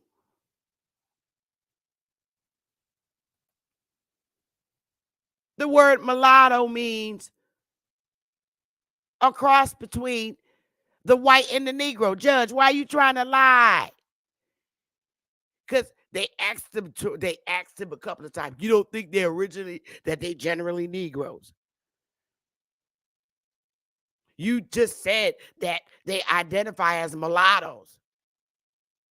The word mulatto means a cross between the white and Negro. Yo, I keep telling y'all that when it comes, let me get back down here. When it comes to determining who that goddamn Indian is, it's only 2 races of people that they're speaking about, either a white person or a black person. Okay, we'll say we'll use. I'm just using modern day words. But when you see white and the Negro, Negro is a Portuguese, Spanish, whatever word. It means black. And the Senate is telling you, well, damn, Judge, if they identify as mulattoes, then that means that they half white and half black, stupid. Or Judge could say, probably looking over at all 800 of them half-breeds saying, well, I tried, y'all. So the judge ended up saying, yes, sir. That's true. So the word mulatto means a cross between white and the Negro. And the judge said that they are of Indian origin. So how the fuck are you of Indian origin when you're white and Negro? Because the Indian is the Negro. Because the white guy is from Europe. They're all from Europe. When you're white, you're from European countries. Are you not from European countries? If you're white, give me a 1.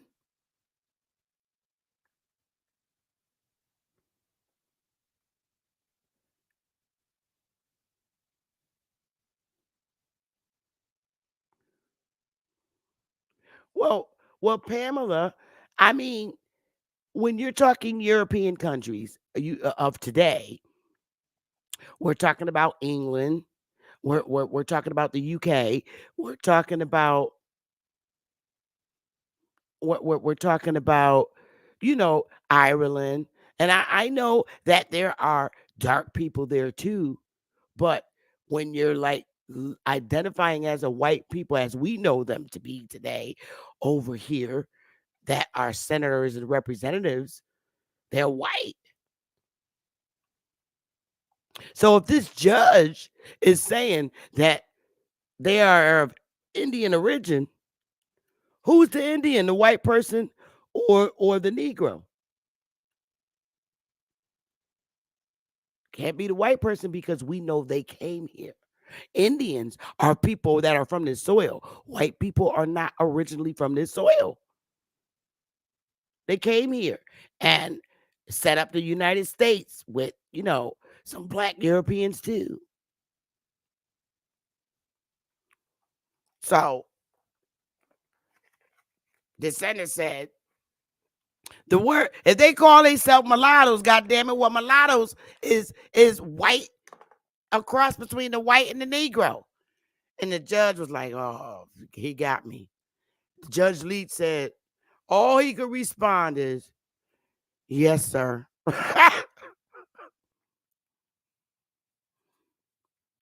So the Senate said, you do not mean the word to be understood in that sense when applied to these people? And the judge said,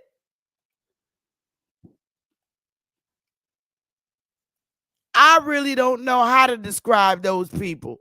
But you said that they were of Indian origin. I don't know how to describe him. He mad. He's like, just done. This.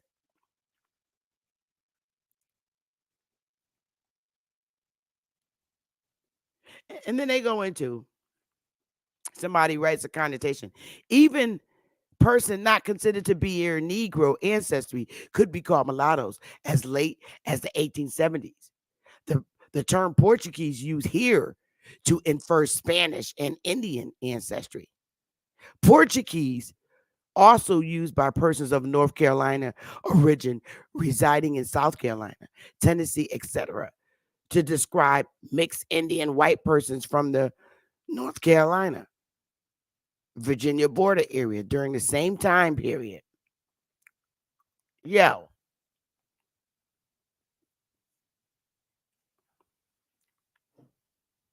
I'm done.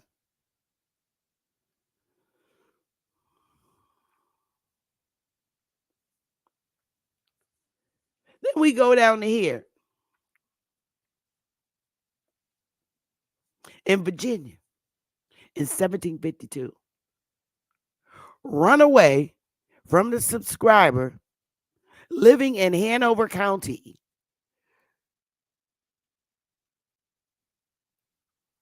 About the middle of March last, a young Indian fellow named Ned, about 20 years of age, pretends to pass as a freeman. Freeman. Ned's identity as Indian influenced by his servitude.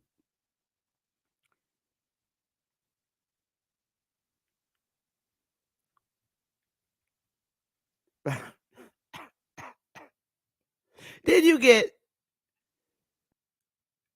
April 14th, 1768.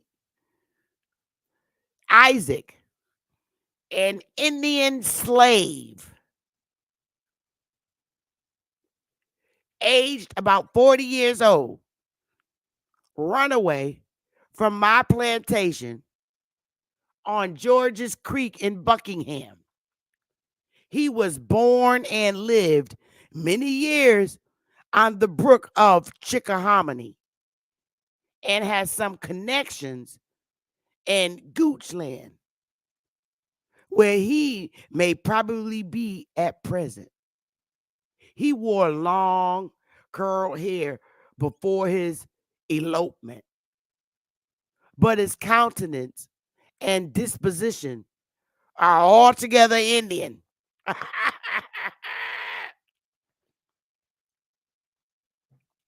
You can't make this shit up. Big Willie got long curled hair.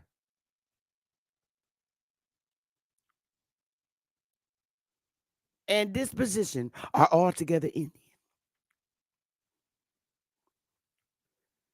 August 2nd, 1770.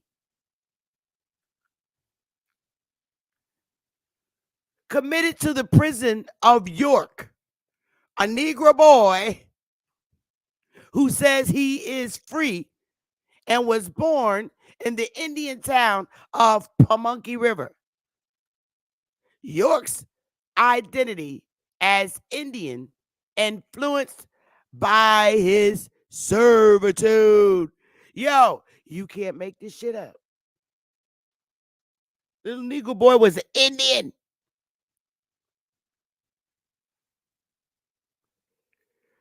That Negro boy was an Indian. Because York's, that's York, South Carolina, baby. They got his ass identified as Indian, influenced by his servitude.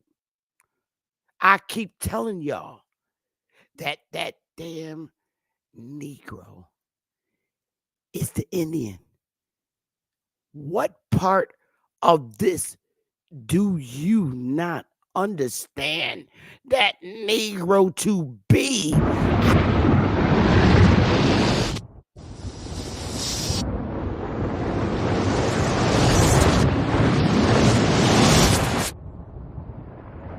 Are we going back?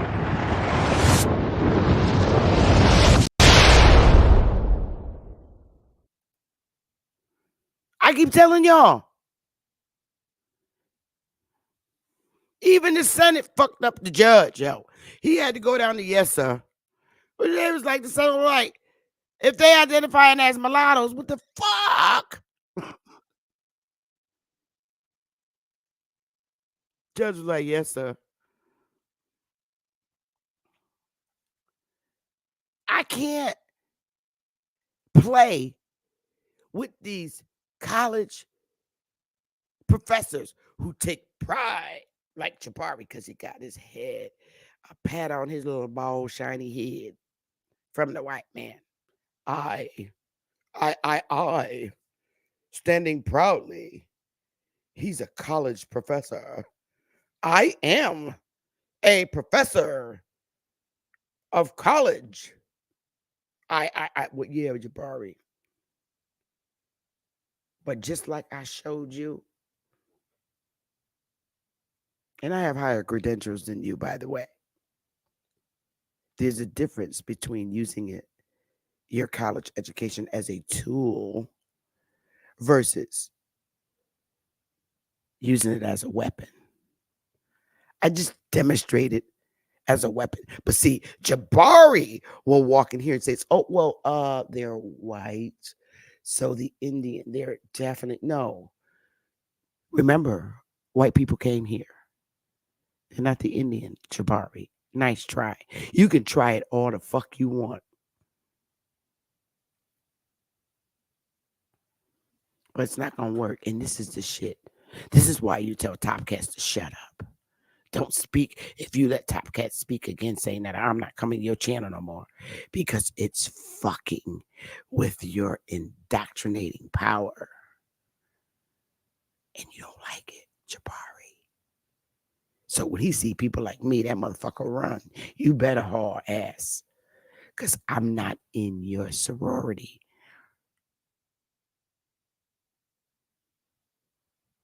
I'm not. Let's go, y'all.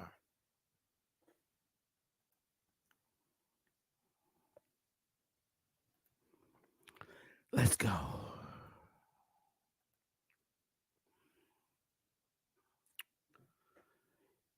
York's. Now, you know York, South Carolina. That's where them Catawbas is and shit. Up there in York, South Carolina. Or York's. Or Pamunkey River. There's North Carolina. I forget. One of the two. November 23rd.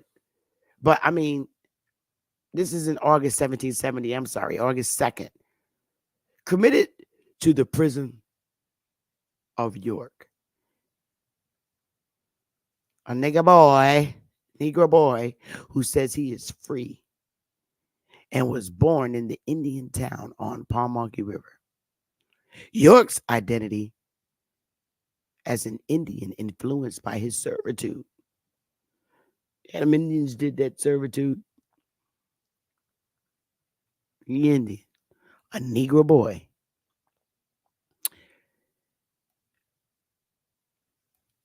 November 23rd, 1770, Prince George County. Runaway from the subscriber on Monday, the 19th. A Negro fellow named Frank of a yellow complexion has a wife among the Indians at Indian Town on Pamunkey River.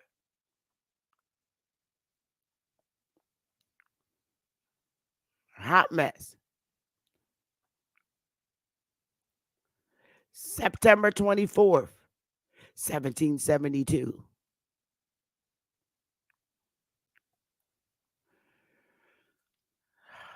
Committed to the public jail from James City Prison, a runaway woman named Molly. She belongs to Charles Budd of Charles City County.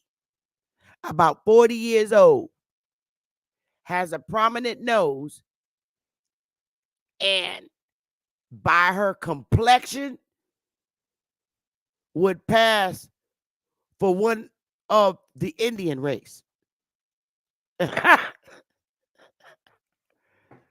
One of the Indian race, y'all. You can't make this shit up. You can't make it up. You cannot. All these damn runaway Indians. All right, let's read. This one seems to be. There we go. November 26, 1772. Runaway from the subscriber in Cumberland. A mulatto man named Jim. Y'all know what mulatto is. Who is a slave but pretends to have a right to his freedom. His father was an Indian of the name of Cheshire, and very likely will call himself James Cheshire. This is daddy, y'all. Or Chink. He is a short, well-set fellow, about 27 years of age, with long black hair resembling Indians. Use of mulatto described Indian half-blood. Use of term influenced by his servitude.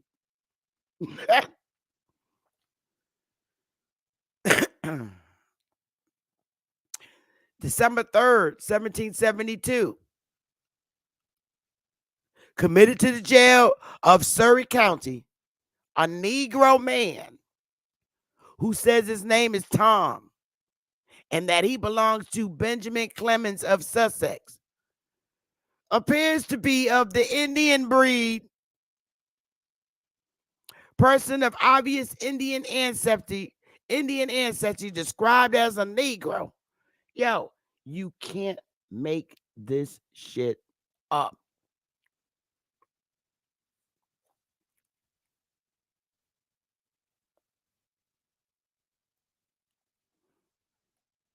July 13, 1773. Runaway from the subscriber, a mulatto slave named David, says he is of Indian breed and went down to the general court, as I imagine, to sue for his freedom, but has never returned. David's identity as an Indian influenced by his servitude.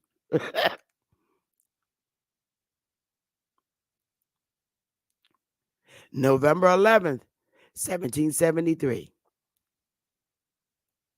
Runaway from the subscriber last month, a Negro man of the name Tom, of a yellowish complexion, much the appearance of an Indian.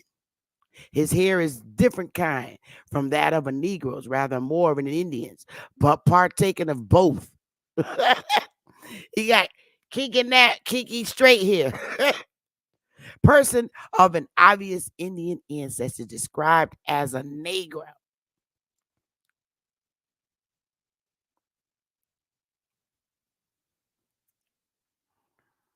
Run away from the subscriber, a very bright mulatto man named Stephen. His wife Phoebe went away with him, a remarkable white Indian woman. Remarkable white Indian woman. January 6, 1776. God damn, now we're getting into the Revolutionary War. Run away from the subscriber Harry, Virginia born, 5 feet 8 or 9 inches high, 30 years of age, a dark mulatto with long, bushy hair. He is of the Indian breed. Person of obvious Indian ancestry described as mulatto with his long, bushy ass hair. Bushy hair. Bushy. I guess when I comb my shit out, it's bushy as hell.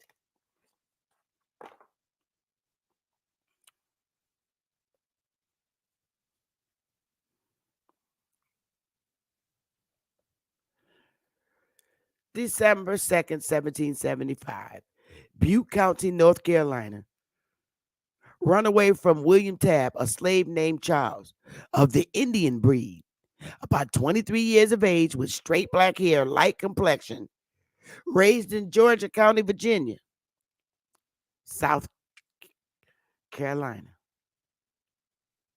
1731. This is in South Carolina. 1731. Here we go. South Kakalaki, 1731.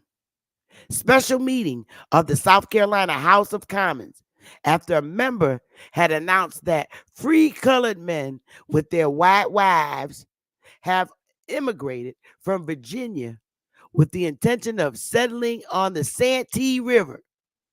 Report of Governor Robert Johnson.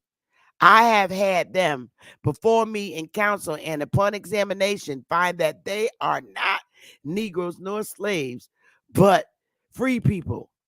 That the father of them here is named Gideon Gibson, and his father was also free.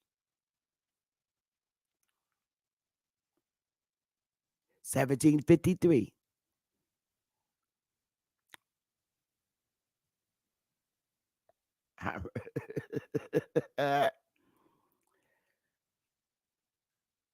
Will of Alexander Wood of St. James Goose Creek Parish, planter, to his half-breed Indian slaves named Ducky Cox and George Cox, born of his Indian slave named Jenny and Minerva Watkins.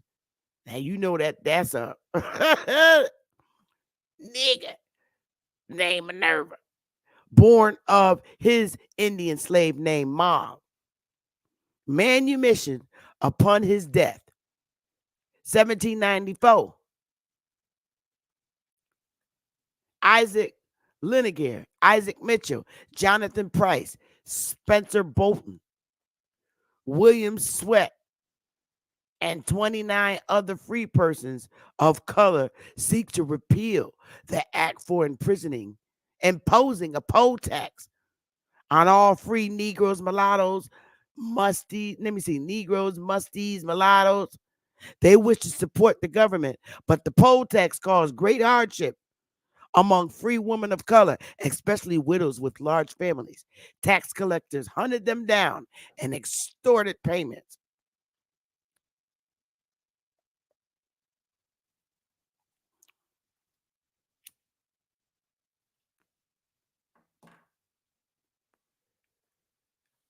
Desire of the legal system to lump all non-whites into the category.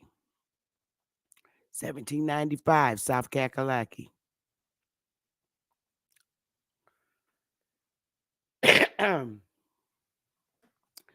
Nah, DJ, one drop rule wasn't in effect.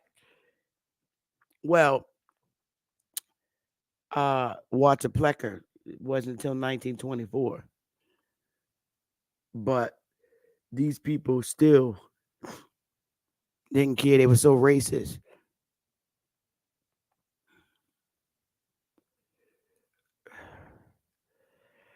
July 25th, 1795, a South Carolinian advertised in the North Carolina Central and Fayetteville Gazette. $10 reward to deliver to the subscriber in Georgetown, a musty servant woman named Nancy Oxendine. She is a stout wench of a light complexion, about 30 years old. It is supposed she has been travels away by her brother and sister. The latter lives in Fayetteville. Here we go.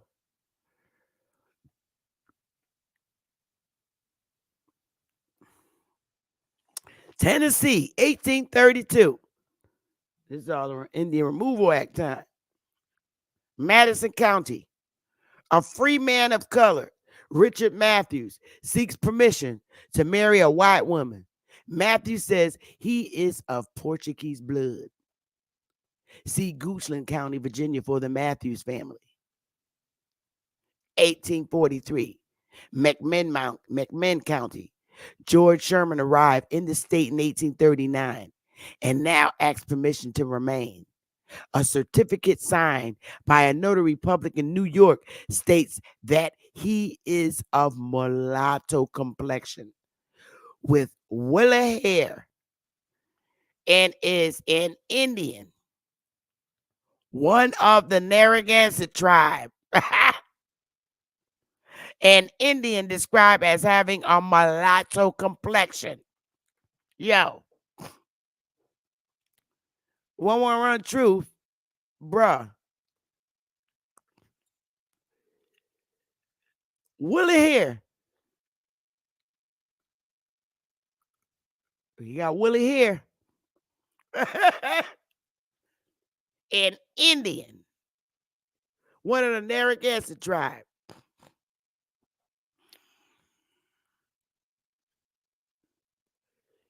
Yo,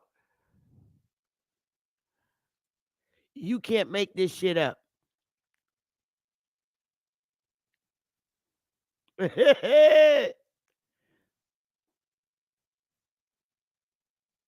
Hello, panel Pajapti. You can't make this shit up, y'all.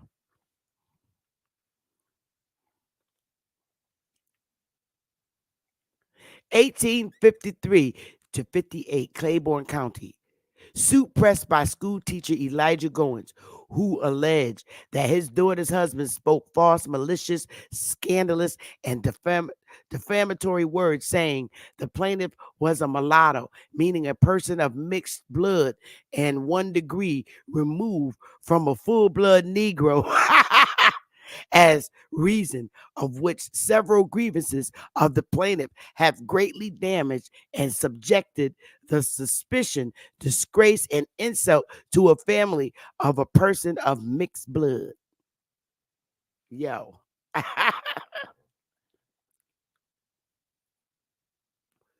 Yo. You can't make this shit up, man.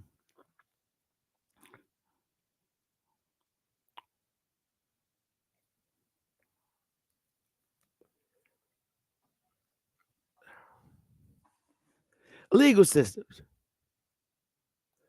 Residents of Northampton County, Virginia, petitioned the court complaining that a great number of free Negroes inhabiting within the county are great grievances, most particularly because the Negro woman pay no taxes. Virginia passed a law in May 1723 that all free Negroes, mulattoes, or Indians, except the tributary Indians to this government, male and female, above the age of 16, and all wives of such Negroes, mulattoes, or Indians. See, you got to understand them goddamn Indians, Negroes, mulattoes, or Indians. It don't say and. That's a big difference. Understand word usage. Because if you say, when you're saying Negroes and mulattoes, you're saying Indians. That's why or is there. Do we need to look up what or means? Let's do that.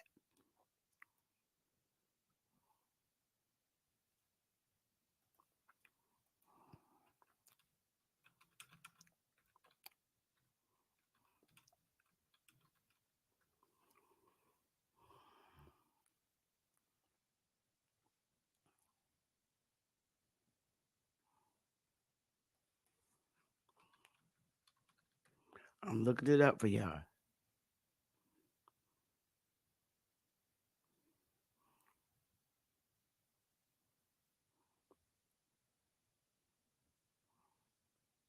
Here we go. Let me blow it up.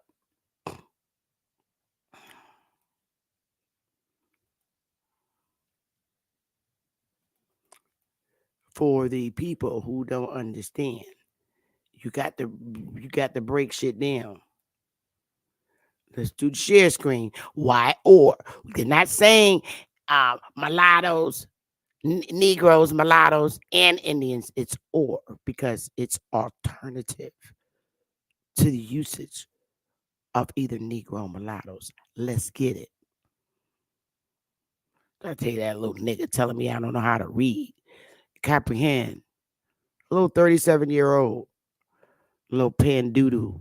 Get your ass out of here, boy. Here we go. The word usage. The meaning of or. Here we go. Let's go.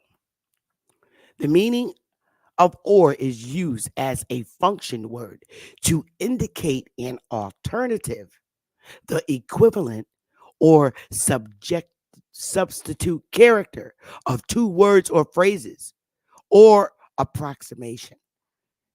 Can I get fire, please? You are now understanding who that damn Indian they've been trying to hide is. Can I get fire, please? When using the meaning or, used as a function word to indicate an alternative. An alternative. Know your speech. The equivalent or substitutive character of two words or phrases. So let's go back to the goddamn two words or phrases, y'all. I'm telling you, I'm thunder today.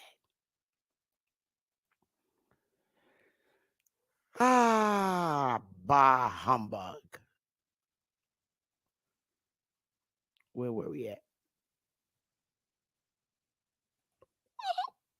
Here we go. That all free Negroes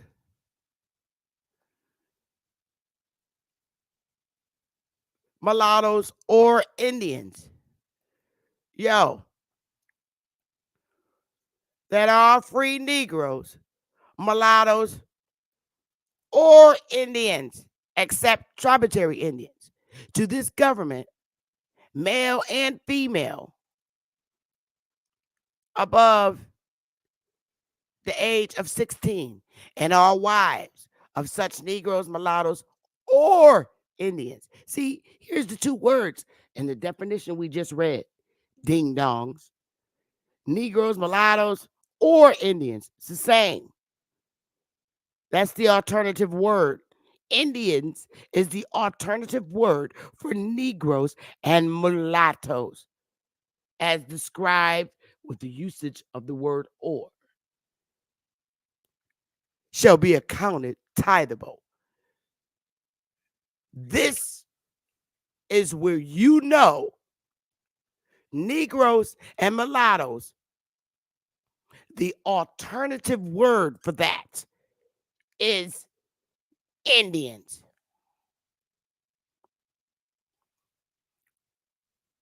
I'm done. And that's all throughout this document. I don't need, I'm the alternative word for Negroes and mulattoes is Indian.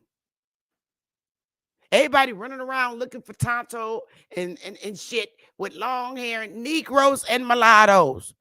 The alternative word for them is Indians.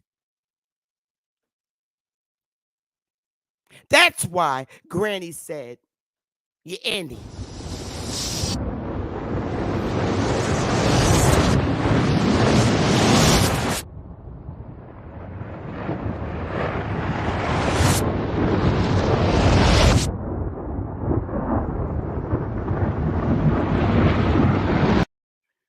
Granny told you the alternative word of Negro and mulattoes. That's why she said your ass, you're not African. When Roots came out, you're Indian. She gave you the alternative word to Negroes and mulattoes. You're Indian. Now I'm telling you, Sister Bethy, you're Indian. I'm not playing today.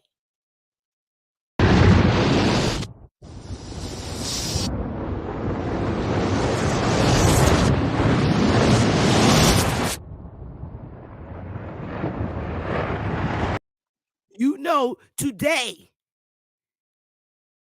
April 1st. This ain't no goddamn April Fool's Day, maybe. The alternative word to Negro is Indian.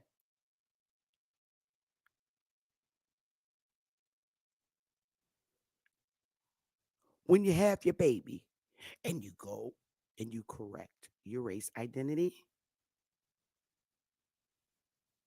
the alternative word for Negro is Indian. The alternative word for mulatto is Indian. Now, Obama ass came in here and wiped out Negro, but he didn't wipe it off with your damn birth certificate. So that pertains to the real African Americans like him, because he's real African American. He could prove it. But not them Negroes over here.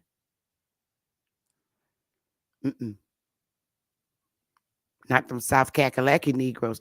Not them North Kakalaki Negroes. Not them Tennessee Negroes. Not them Texas Negroes. Don't let me hit all them Confederate states and northern states. All y'all little Negroes. All them Negro governors in Connecticut in the 1700s. At the same time, they're down south in court talking about Negroes. And the interchangeable word, the alternative word for mulatto and Negro is Indian. Do I make myself clear?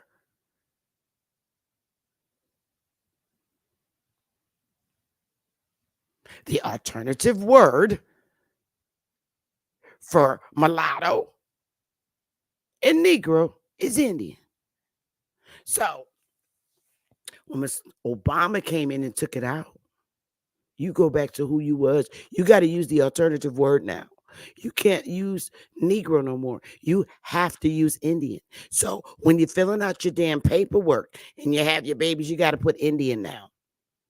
That's the alternative word. Because Negro was too defamatory, was too close to nigger.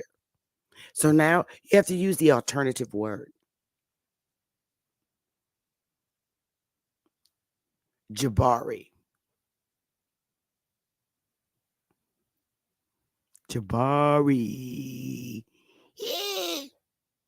Say nada.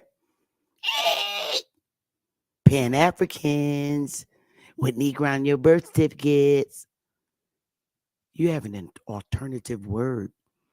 Because you're a subject of the United States, you're a citizen, you have an alternative ID. Yeah. Your alternative from being called Negro, colored, is Indian. You're Indian. You gotta use Indian now. I like to use Indian because I'm Indian with my bushy hair.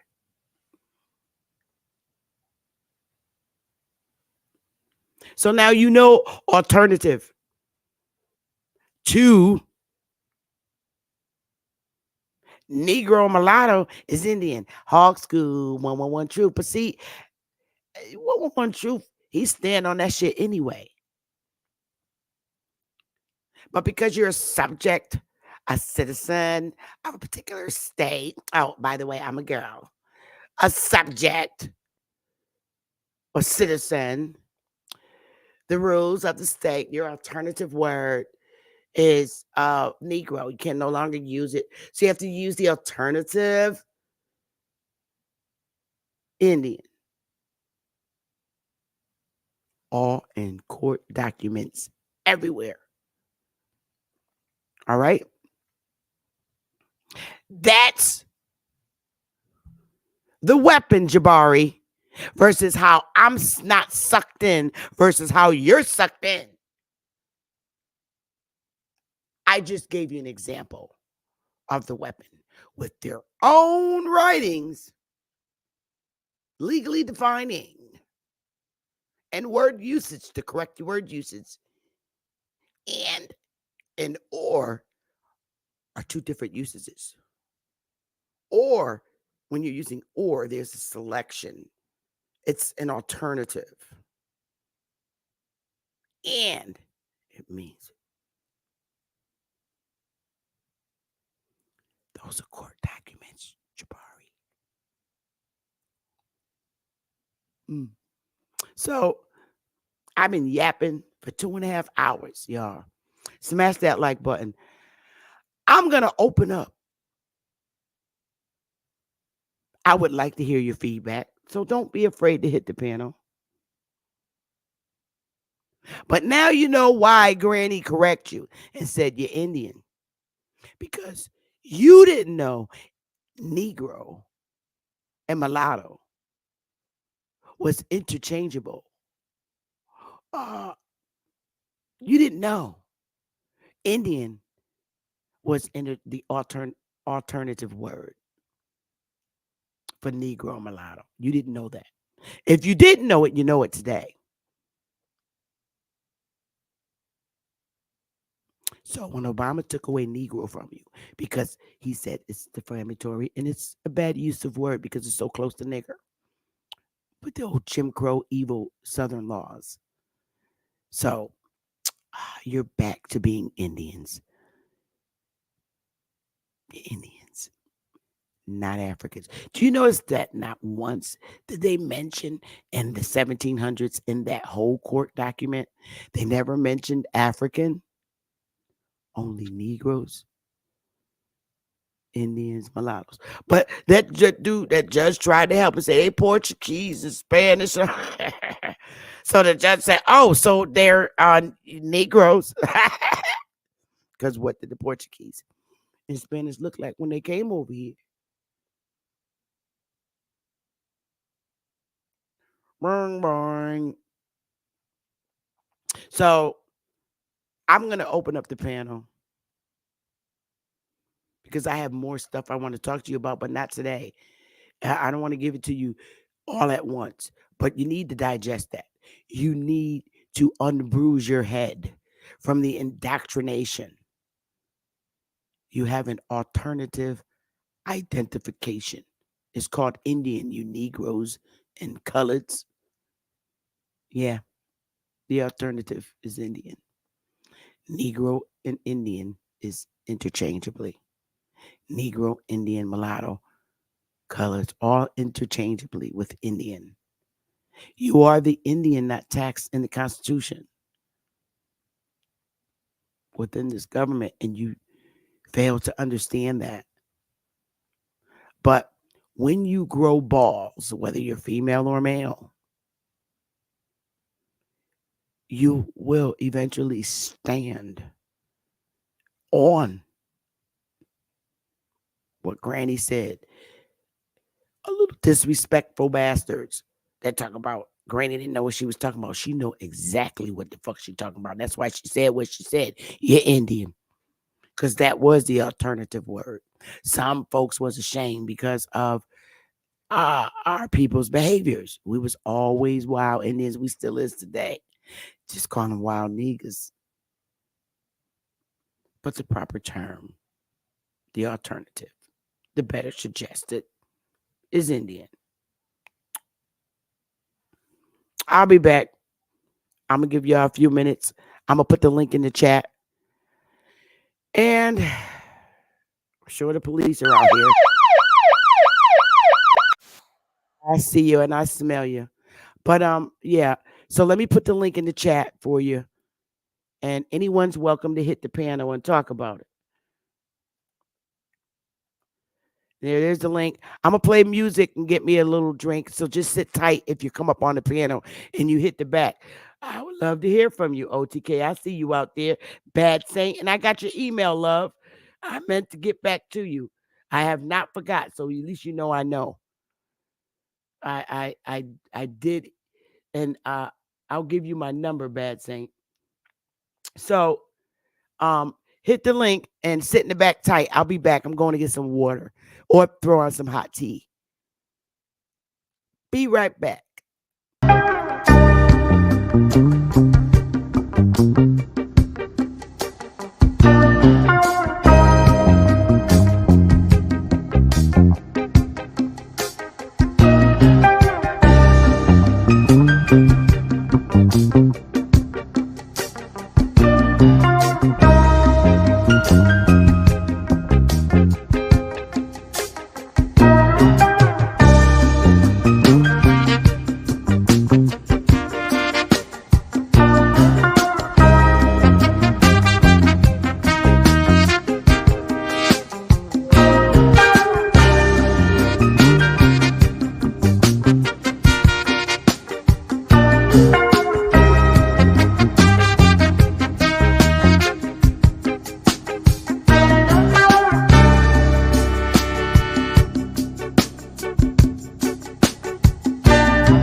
good, bro? How you doing, Queen? I got to get you. How you doing? I Hey, gotta listen, boy. represent. It's Hey, Connecticut. well, you know, yeah, listen. Man, when I said you made me on my knees, me and the wife was listening to you when you was cursing out. Oh my goodness, that kid, man. Listen, I hate to come off on a kid like that, man, but the disrespect, and he's in my daughter's era, and the disrespect from them dudes is just unbelievable. YK. it makes you wonder sometime, man. But if you listen to their story, it's not hard to figure out why. You know what I mean? Why we don't see some people having the same etiquettes as some men. You know what I mean? Like I was raised in a matriarchal family. You know what I mean? So you would never come out of line with a. No matter, even if you want to, you better catch yourself, or you better find a way how to say it in a good way. Or we was taught don't say it at all. You know what I mean? Yeah. I don't know where I don't know who raised this dude. Yeah, man. But I mean, it's all good though. But I tell you this, you got your message across. We ain't see him. I ain't see him all day yesterday. He was in the chat today. He know when he wrong. Mhm. Yeah. He know when he wrong. He show his little face up. He's still watching because he's taking notes. And they know they're losing this battle of our identity, OTK. They're Yes, losing. man. Pan-Africanism is dead. That's why I'm celebrating. Yeah, It's yeah, dead. yeah, It's yeah. dead. And them knowing that it's dead, it's time for us to start talking. I'm tired of hearing the debates, OTK. They do Time to nothing start for putting it in us. the work. Yes, man. Yes, It man. turns into this tragic name bashing fight. I rather, if I'm going to talk with Pan Africans, we're going to dialogue and we're going to talk. And it is what it is. Mm-hmm. Mm-hmm. And I that's it. mean, I'm not paying for no more debates. I'm not. I'll pay for nice dialogues, but not no debates. right, right. Yeah, because like you said, the debates comes into a bunch of slander and stuff like that, rather than the information. You know what I mean? So that's not a debate. Right. That's pretty much a freestyle battle. That's when you notice them freestyle battles is when you started seeing people. Remember, okay, the comedians had the little your mama jokes, so they Yep. started with the little competition with your mama jokes over there in New York, long time ago. I Yep. remember that first show that came out. You know what I mean, with your mama jokes before Wilding Out. You know, Yep. so Yep. that made it cool to start these your mama jokes, where your mama jokes used to get you, effed up back in the day. So now you see this turns into the debates, and now debates, and now people can start bringing your family involved. When it get down to that point right there, see, in the South, I don't play them games. We don't play them mama jokes like that, man. We never did. Those was something that we didn't never play with. You said you in Goose Creek, Yes, man. OTK. Yes, man. What is Goose Creek close by? Is it close by? Charleston. Oh, it's up that way. Yeah, I'm like 15 minutes away from Charleston, from where they say all the slaves came in at. Yeah. Yeah. That's why I specialize. That's why I specialize my information and all that in this area. On the sailboat from Jamaica and the islands only. Yes. You're not getting no sailboat all the way from Africa. A sailboat? Right. No, sailboat. I could see it coming from Jamaica bringing people in. Yeah. And Caribbean. Big Caribbean. Yeah, the Caribbean. Yeah. Yes. They call, I mean, they would call this sometimes the tropics, because we in the tropics. So they would call us the tropics and stuff like that. So, yeah. Cackalack, man. That's born and raised in Goose Creek. Yes. I was raised in Chicago when my mom got married. I moved to Chicago, and I was raised in Chicago from 7 to 14, from the ages of 7 to 14. Then got into some trouble and had to come back to South Carolina. Grandma and granddad. You got your South Carolina accent. Because most people in Chicago sound like people from Mississippi. Yeah, that's how my granddaddy and grandmama them boys sound. God bless the dead. My uncles them boys sound. They got that accent like that because they from Mississippi and Arkansas. Mm-hmm. Yeah. Hmm. Okay. So I I was, I said that I'm just gonna move forward with just using the tools instead of using the tools, use the weapons. Yeah, and I'm wearing my Connecticut hat, y'all. Yeah, shouts out to the Yukon. All amongst all of the states, the northern states, more specifically, they and especially my state being a constitutional state. I compared them, all the northern states, you know, from New York Mhm. all the way up to um, Canada. They Right. don't have any issues with Negroes correcting their race identity. They don't. They do Wow. have any issues because they agree and they know. Being that the more you go north, you see more mulattoes coming north than you do going south. Facts. And they know my state, for instance, Connecticut. And I have to say I appreciate them for that. They don't have a problem with you using the alternative word Indian as your race. They do not in Connecticut. That's what I like about Connecticut Hmm. the most. Is Hmm. that when they have law, they have law. They're not going Right. to do Right. what the South do to you.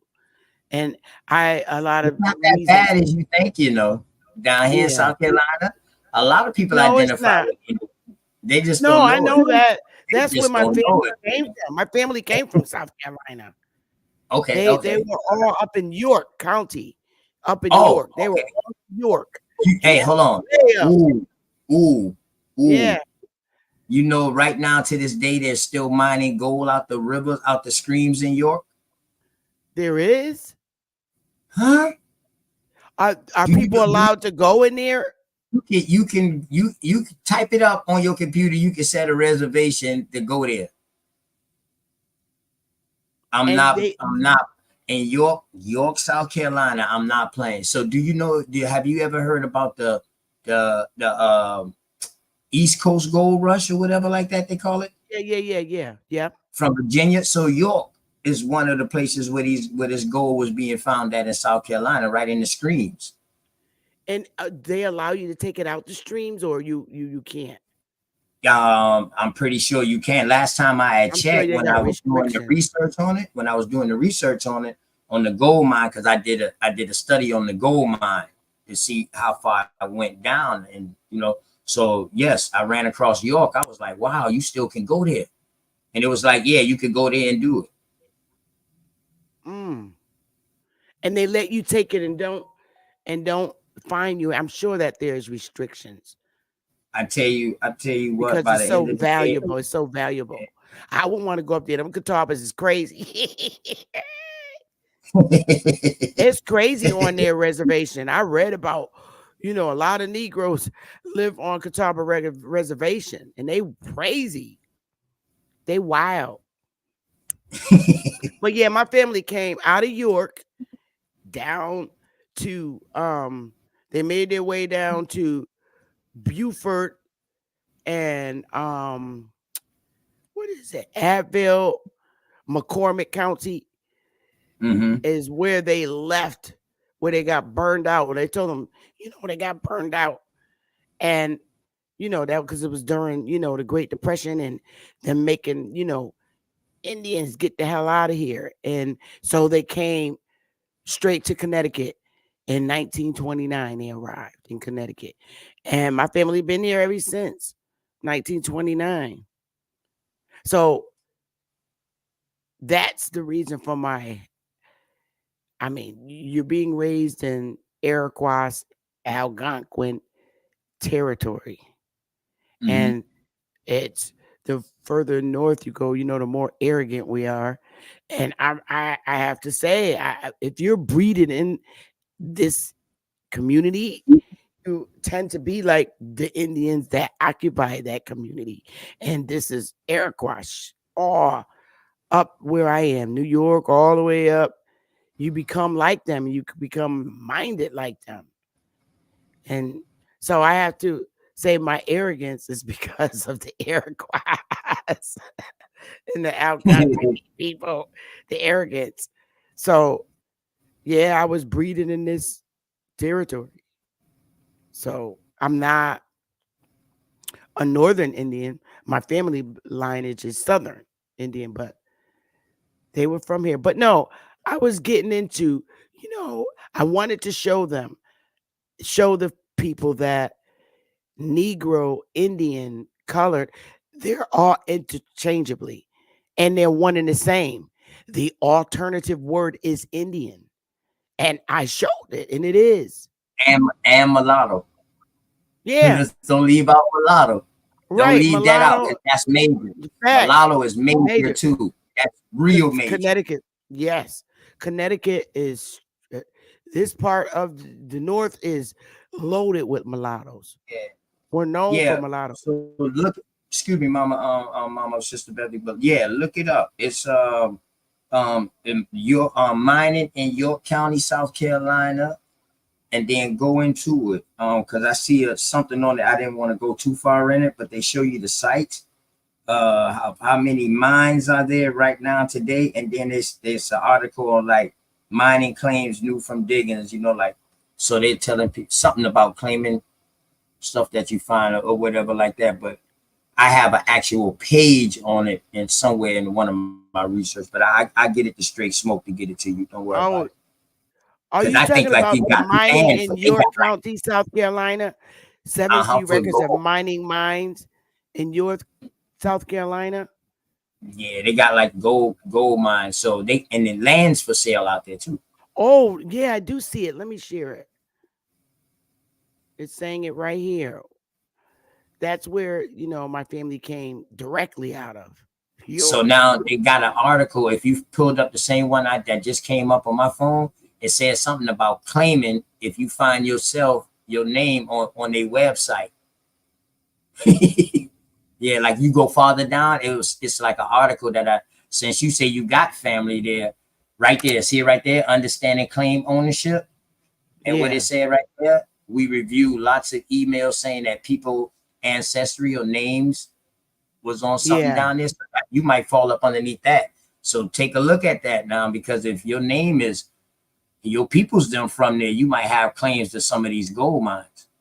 Yeah, that's exactly where they asses came out of. They ended down in Beaufort and Abbeville, McCormick County. My people And I'm looking over here, it's saying top comedies in York, South Carolina, the gold, 90, sulfur, 38, copper, 20, iron, 14, and lead. Wow. Major booming town. Wow. Yep. Interesting. Very interesting. And land is for sale like cheap out there. Also what I heard. They crazy out there. They crazy. But we a little I don't different. know how I don't know how much of the segment you listened to. But did you see the conversation between the Senate and the judge regarding trying to explain them damn Indians in Robeson County? Oh yeah. So check it. That I just finished my 1 day. I finally did a 1 day, 14-hour live. I just ended it a little while ago, right? I can't do that and no when more. I ended it, I said, man, let me check out Sister Bethy. She sent an email. Let me check her out. So as I got here, you was just talking what you was talking about. I caught the end of it, exactly what you was talking about. I was like, oh, she has that court documents called a rose that's not a rose is a cactus.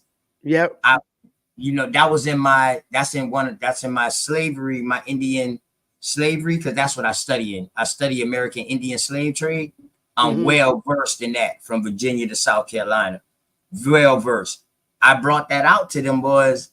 Me and Hawkeye, I brought it out to Hawkeye again the other night. Me, him, and Smallfish was going through it. So that whole article, that whole little page. That was an article. Those are court documents. Yeah, I didn't mean to say article. Yeah. You can actually pull up the cases. Yeah, That I didn't mean to physical say case, article like that. My court bad. cases. Yeah, that was bugged out. Yeah, I And didn't mean to say article. My bad. But yes, that court case that dates it and it shows you the places, man. It from the top to the bottom. You know, starting with Nat. You'll start with Nat. yep, Nat. So that right, yeah. So you got the one that I was showing. So yes, that whole thing was serious. And That was a hot mess. The Yeah, Portuguese, yeah, and the Senate was like, "Oh, so you saying they Negroes?" And the judge, it's like he was trying to look out for his boys. He's like, "I don't know, they got me here, y'all." He said, so you're saying that they're generally Negroes, right?" no, I'm laughing. I'm like, "Yo, yeah. they did not want to identify with that Negro. It's just something about the darker Indian that they just nope, don't mix me with them. Like today, like today, they're like, they don't want to. No, I'm not black. You can have people like that are half Negro and half white. I'm not half black. So They just don't. if once I looked at that document, the first thing that came to my mind, like you said, first thing that came to my mind, no matter what they called you, a mulatto or a Negro or white, that Indian got your ass free. Fact, and that's a fact. But people, hopefully we waking them up to see, guys, when they're calling you a Negro or a nigga, they're really saying Indian because that's the alternative word. That's the actual original word from when they were making the Constitution. That's why it says Indian, not tax. And I don't know why. I guess it was, I don't know who imposed Negro and And then color. when you look farther down in that documented too, you see the white woman had to use Indian to be free because she married a mulatto man. So check that right there. Boom. So now here we go. Now we get down to the end of it. Did you see these white women that was getting mad at these Indian people, Indian women who was not paying taxes, calling them Negroes? Hold up, they Negroes. Why they weren't paying taxes? So that let you know that was an Indian not tax. That was being called a Negro. So it is of the eyes of the beholder. At the whole time, these goddamn people was doing lookership. Yep. All of these senses was off of lookership. That's it. Point blank. I told them, and but the census really shows you that they're only going by the color of your skin. They're not going by your race. Thank you. Because it tells you pick a selection. Thank you. The census taker didn't have the ability to go around and say, okay, Indian, and no, he's just gonna go by the color of the skin to be safe. Right. No. So check it. What if you're not home that day that census taker came? You know what he's gonna do? Look at your neighbor. Look at your damn neighbor.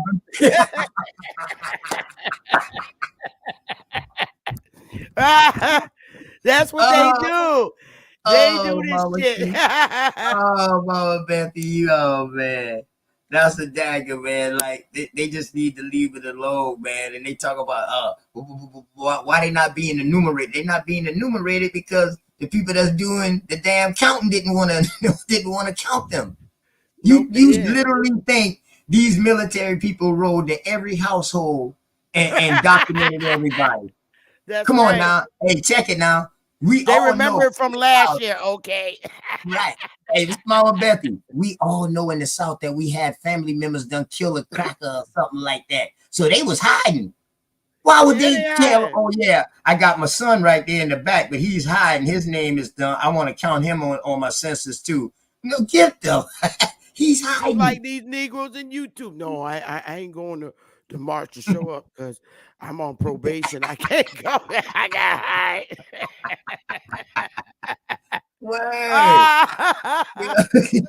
How many of y'all family members left and went up north because they done did something in the South and they couldn't come back?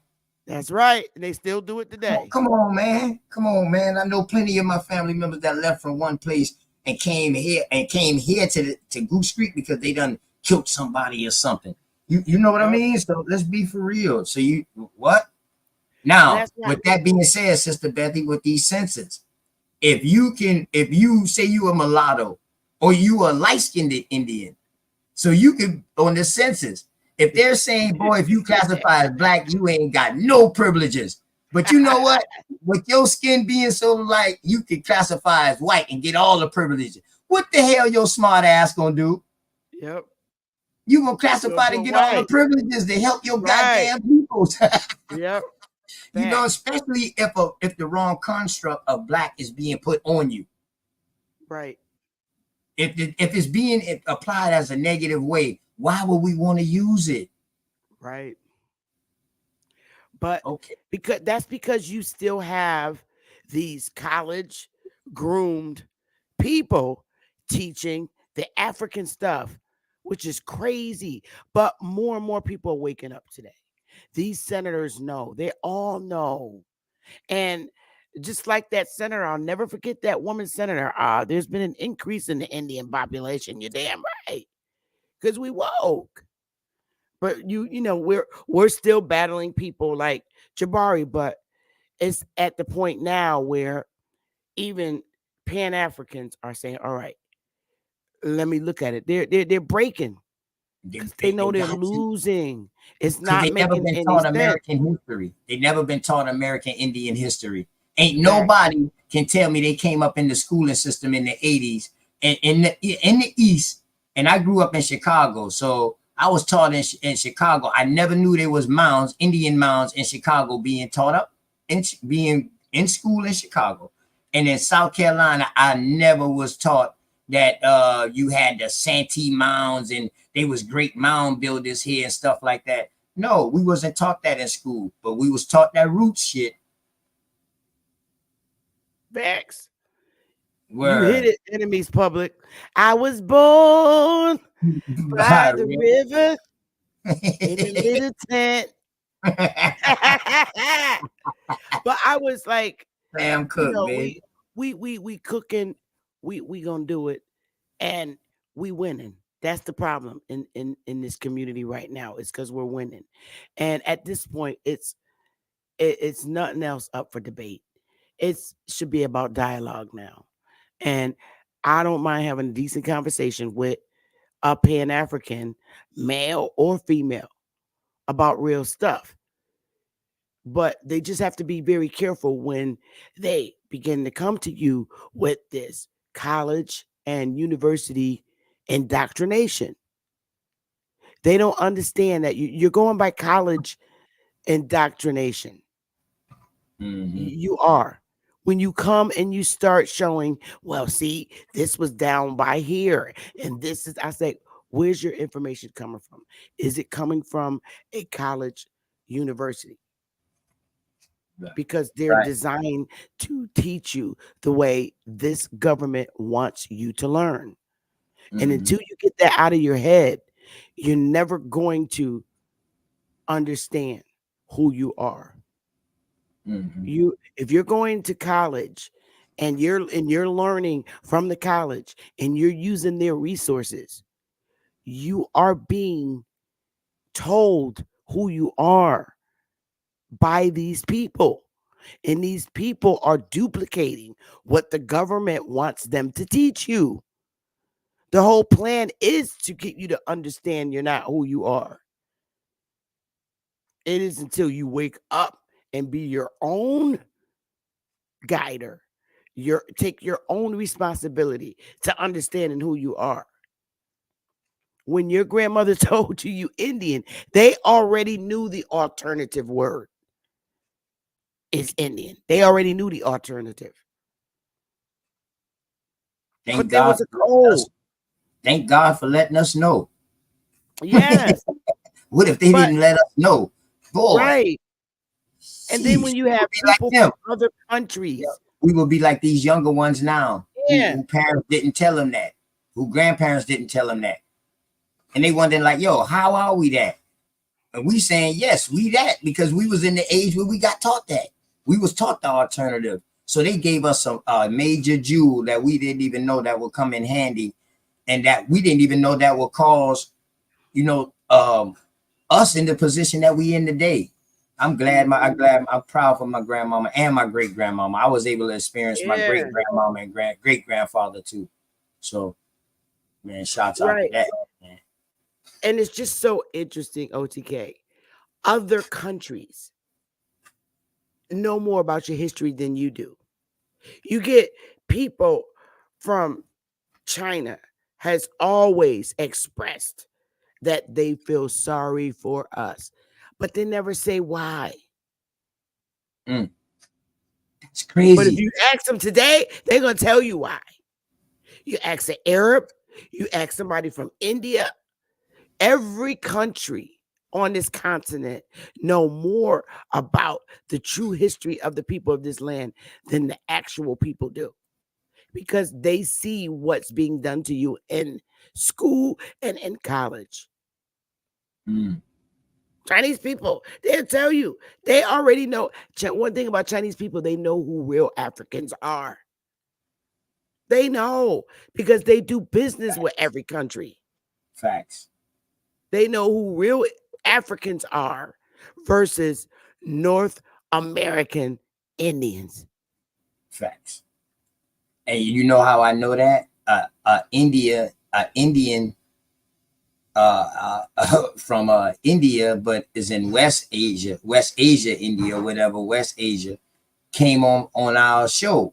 And me and Hawkeye had the privilege of talking to the brother yesterday. So, us, we trying to find out about him, but not trying to pressure him, because once he feel pressure, he's not going to give you no answers. They're going to just run him. This is first time on the show. Plus, we was talking about data analysis and stuff like that when he came on the show, So we asked him, and he was like, man, I've been across there for 6 years. I came back home, though, because I was lonely. So a female was like, oh, you miss your family? He was like, yeah, man, that's why I came back home. But the way he was saying it is like, damn, boy, but I want to get back. I need a way how to get my family back, though. You understand? So he was like, man, over here, we work for, if you want to go hire work or something, you hire them for $5 a day. He said, man, look, if I was y'all economy is going to be good for the next 300 years. So basically, the way I took it, he was saying, you being a Black American Indian homeboy or American Indian that look like you got it good because you just don't know what's in store for you. Just keep on pushing. That's what I took from what he was saying, because he was like, man, y'all got it good. They know. People from India, they know. They already know. When they come over here, they be trying to really have decent conversations with our people.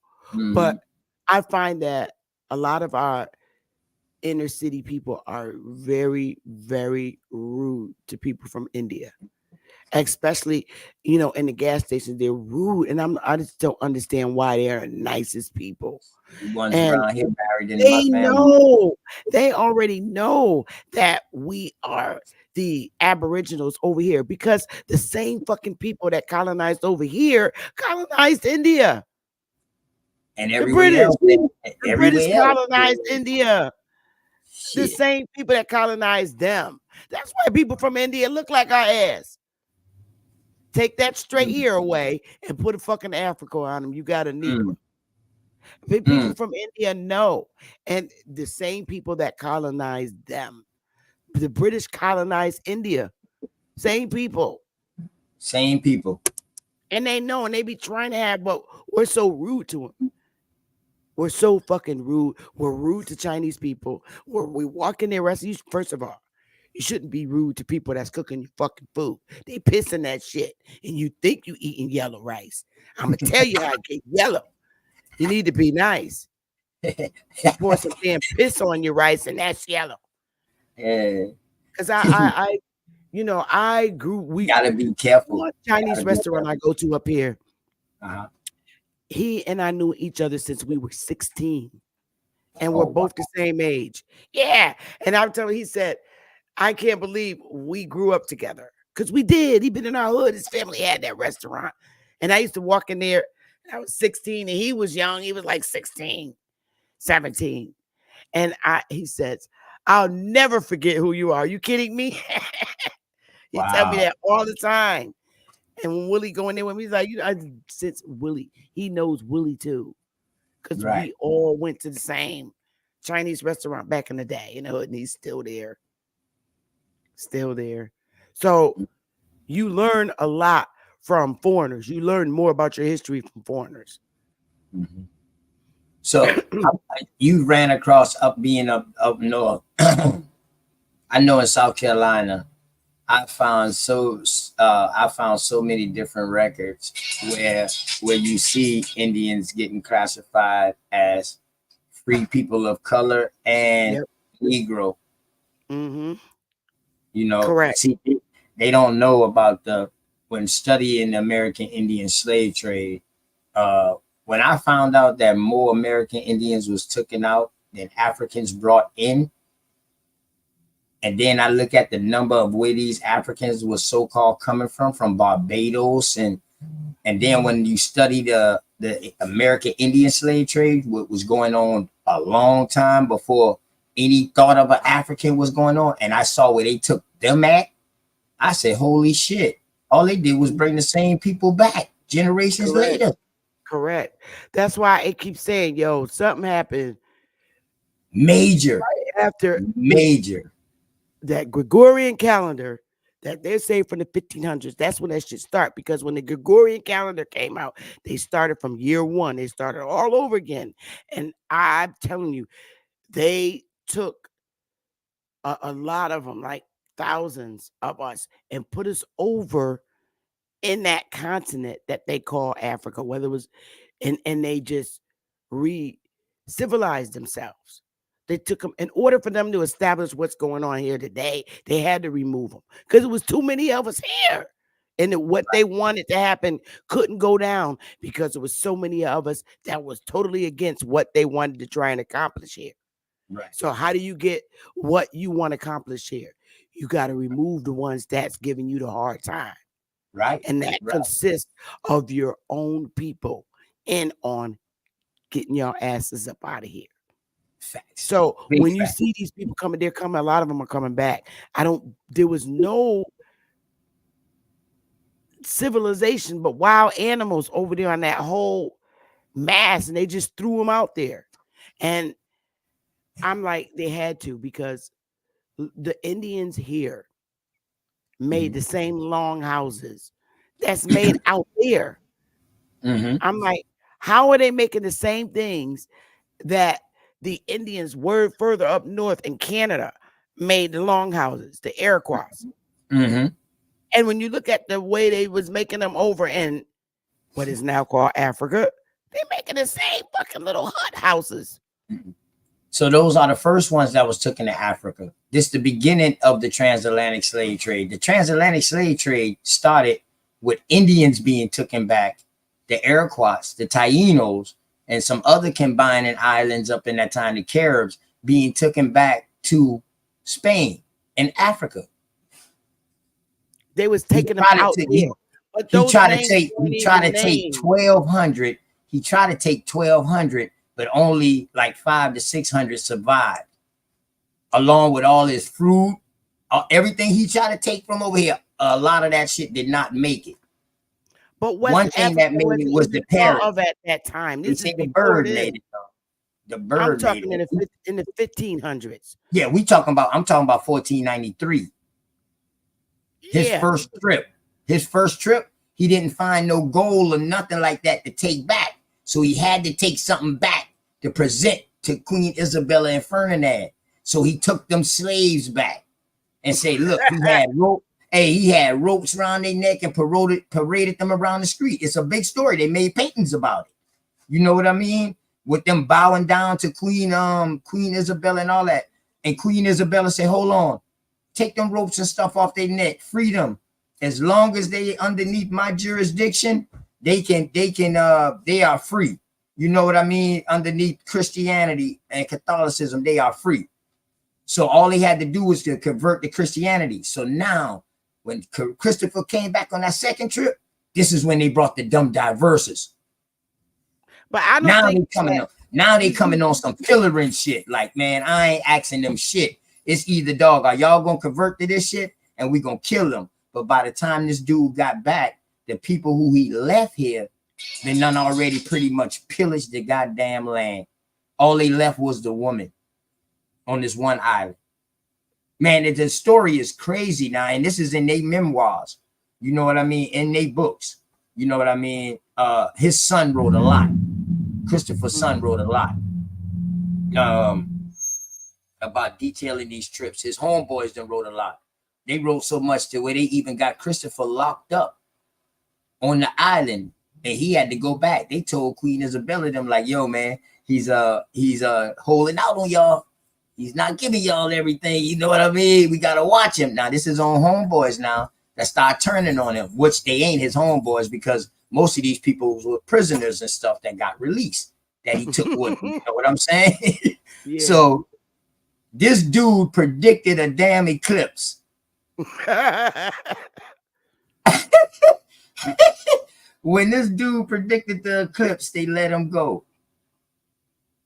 But he still had to go face his charges or whatever like that. So this is the beginning of the trade. So now they're not bringing no Africans at this time. Now, listen to what I'm saying. They're only taking us back. What? We talking about they taking us back all the way until they get into Florida. The only reason why they stop is because of the Yamasee War. Well, not the Yamasee Wars, the Pequot, like the Pequot Wars and stuff like that. Yeah, in the north. Yeah, ooh. Yeah, Pequot so wasn't no joke, man. right, like we had to stop that slave trade stuff. So the Spanish Pequot, try to set up a colony here. Nope, that y'all ain't having that. We already know what y'all on. So what the French and the British did, they armed the Indians from upper north to help run the Spanish out. So that's how they ran the Spanish out. That's why the slave trade pretty much ended with them taking us over there. Now they say, well, fuck it, we just gonna take y'all ass straight to Barbados now. yeah, that's what they did to a lot of Pequots. Them Pequots was not playing. They was treacherous. They were treacherous. Them boys went over there to help all the other tribes to come together to shut them Pequots down, because they was not playing. Some real niggas. Hey, yeah. we even see them. We even see them after the King Philip's War getting took into Portugal, Algiers, Barbados, Tangier. Them boys got shipped all over the place, and King Philip wrote about it like, yo, hold on. I thought we surrendered, dog. We supposed to be straight. Please don't send us away like that. They didn't want to never get shipped on a ship across the water because it was hard for them to escape. But if they ever got enslaved within the lands, they couldn't do it because them boys was always escaping. So it was brutal, man. But we some fighting motherfuckers. That's all I can say. Excuse me. We still are. So I just want to go through some key points, and then I'm gonna get out of here because I've been on here 3.5 hours almost. Damn. So key points to think about, y'all. Tribes often had more than one name because when Europeans arrived in the Americas, they used inaccurate pronunciations of the tribal names or renamed the tribes with European names. That's a fact. The Indians received European names from missionaries and reservation agents assigned them. Most reservations were at some point run by missionaries. They were. Some natives converted. Some were nominally Christian. You may notice that natives have Hispanic or French surnames, meaning a Catholic mission. European surnames might be picked up via intermarriage or even just for standard record-keeping purposes. Some names were adopted by individual Indians themselves, or sometimes names were given to tribal members, either by an Indian agent or, say, when a child was in boarding school. The Portuguese colonists called the indigenous inhabitants Indios. The Portuguese for what we call in English Indians. All right? So the Portuguese use is just Indios. When you're using it in English, it's Indians. Y'all Negroes. It was the term that was to remain in use in Western culture to the present. And I want you guys to keep, note of that, because that's a fact. I think I gave them enough today so to go back and watch so you could understand that Negro, mulatto, colored are all interchangeably with Indian. When you're saying Negro, colored, mulatto, you're really saying Indian, which is another English usage word description of us. And that's a fact. That's why in that court document, it tells you mulatto, Negro, mulatto, or Indian. That's basically what they say. You have to listen to what's being said and not what's being indoctrinated in your mind by Jabari, because he stands on European education for our people. So at some point you will listen to Granny when she said ye Indian. She knew the alternative word. You just didn't. You're the pan boo-boos and people like Jabari are teaching you that it's three different people. No, they're all one and the same. Know your parts of speech. You remember in 4th grade, and, if, but, or, and, or. Know your parts of speech. It didn't say mulattoes, blacks, and Indians. It says or. And that's a fact. But I love y'all, and I'm about to get out of here. I'm hungry now. I don't even know what I want to eat, OTK. I'm so hungry. I just don't know what I want to eat. Thank you for having me, baby. You're welcome. Appreciate the family, man. Yeah, I'm going to let y'all dialogue with each other while I shut down everything, because it's back to work tomorrow. I should have took a whole week off. Hey, Bucky. Hey, Bucky, you made out okay with the record in the hospital? Hey, Lady Moon. You made out okay, Bucky?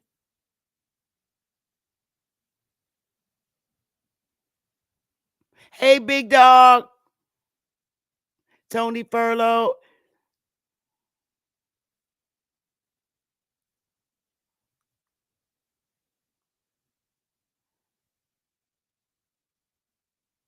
Let's see what Bucky said. I hope he made out okay.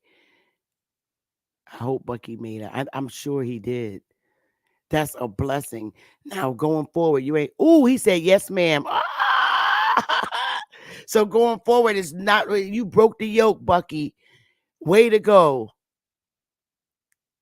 Way to go, Bucky. I'm proud of you. Stand on it now, buddy. All right, y'all. I'm about to get out of here because I'm a little hungry. I got to find something to eat that's not going to hurt my stomach. But I love y'all. I'll leave y'all to chat with each other until we shut down. Okay? I'm going to leave the Negro Indian up here for y'all. And y'all take it easy, man. Be good. Because we them Indians, y'all. Love y'all.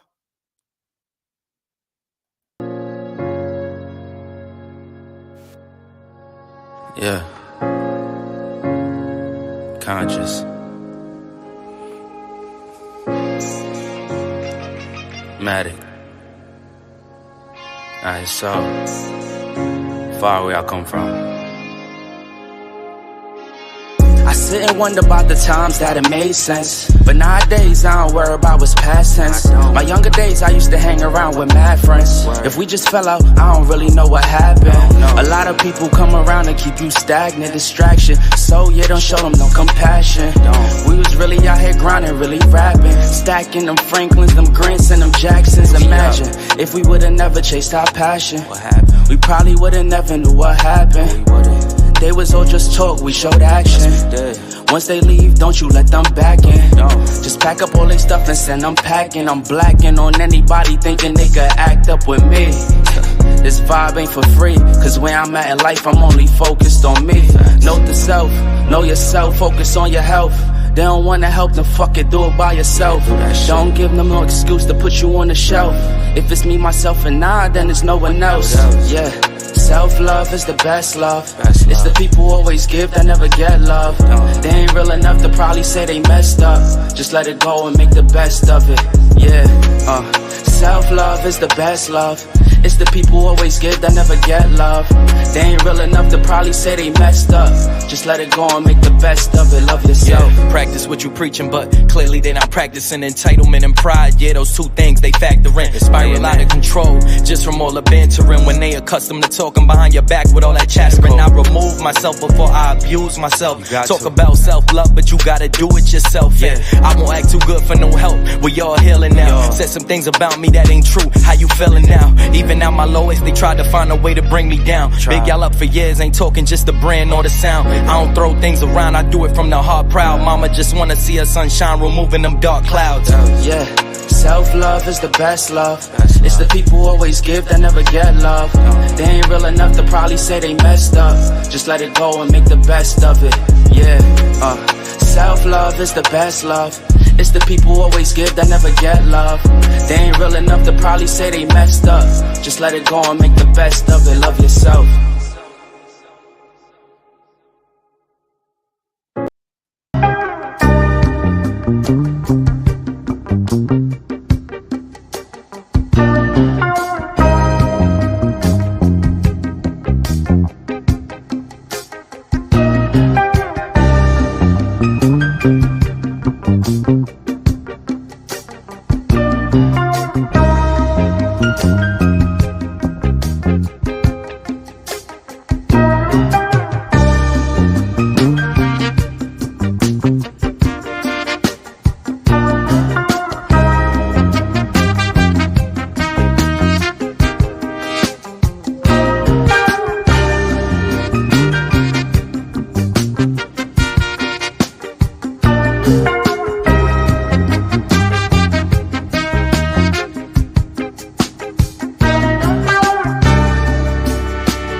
All right, y'all. I'ma go. Don't forget to watch that movie I told y'all to watch. Look, scroll to the earlier part of the segment and watch 1 and 2 of those movies. You're gonna see what I mean. Later.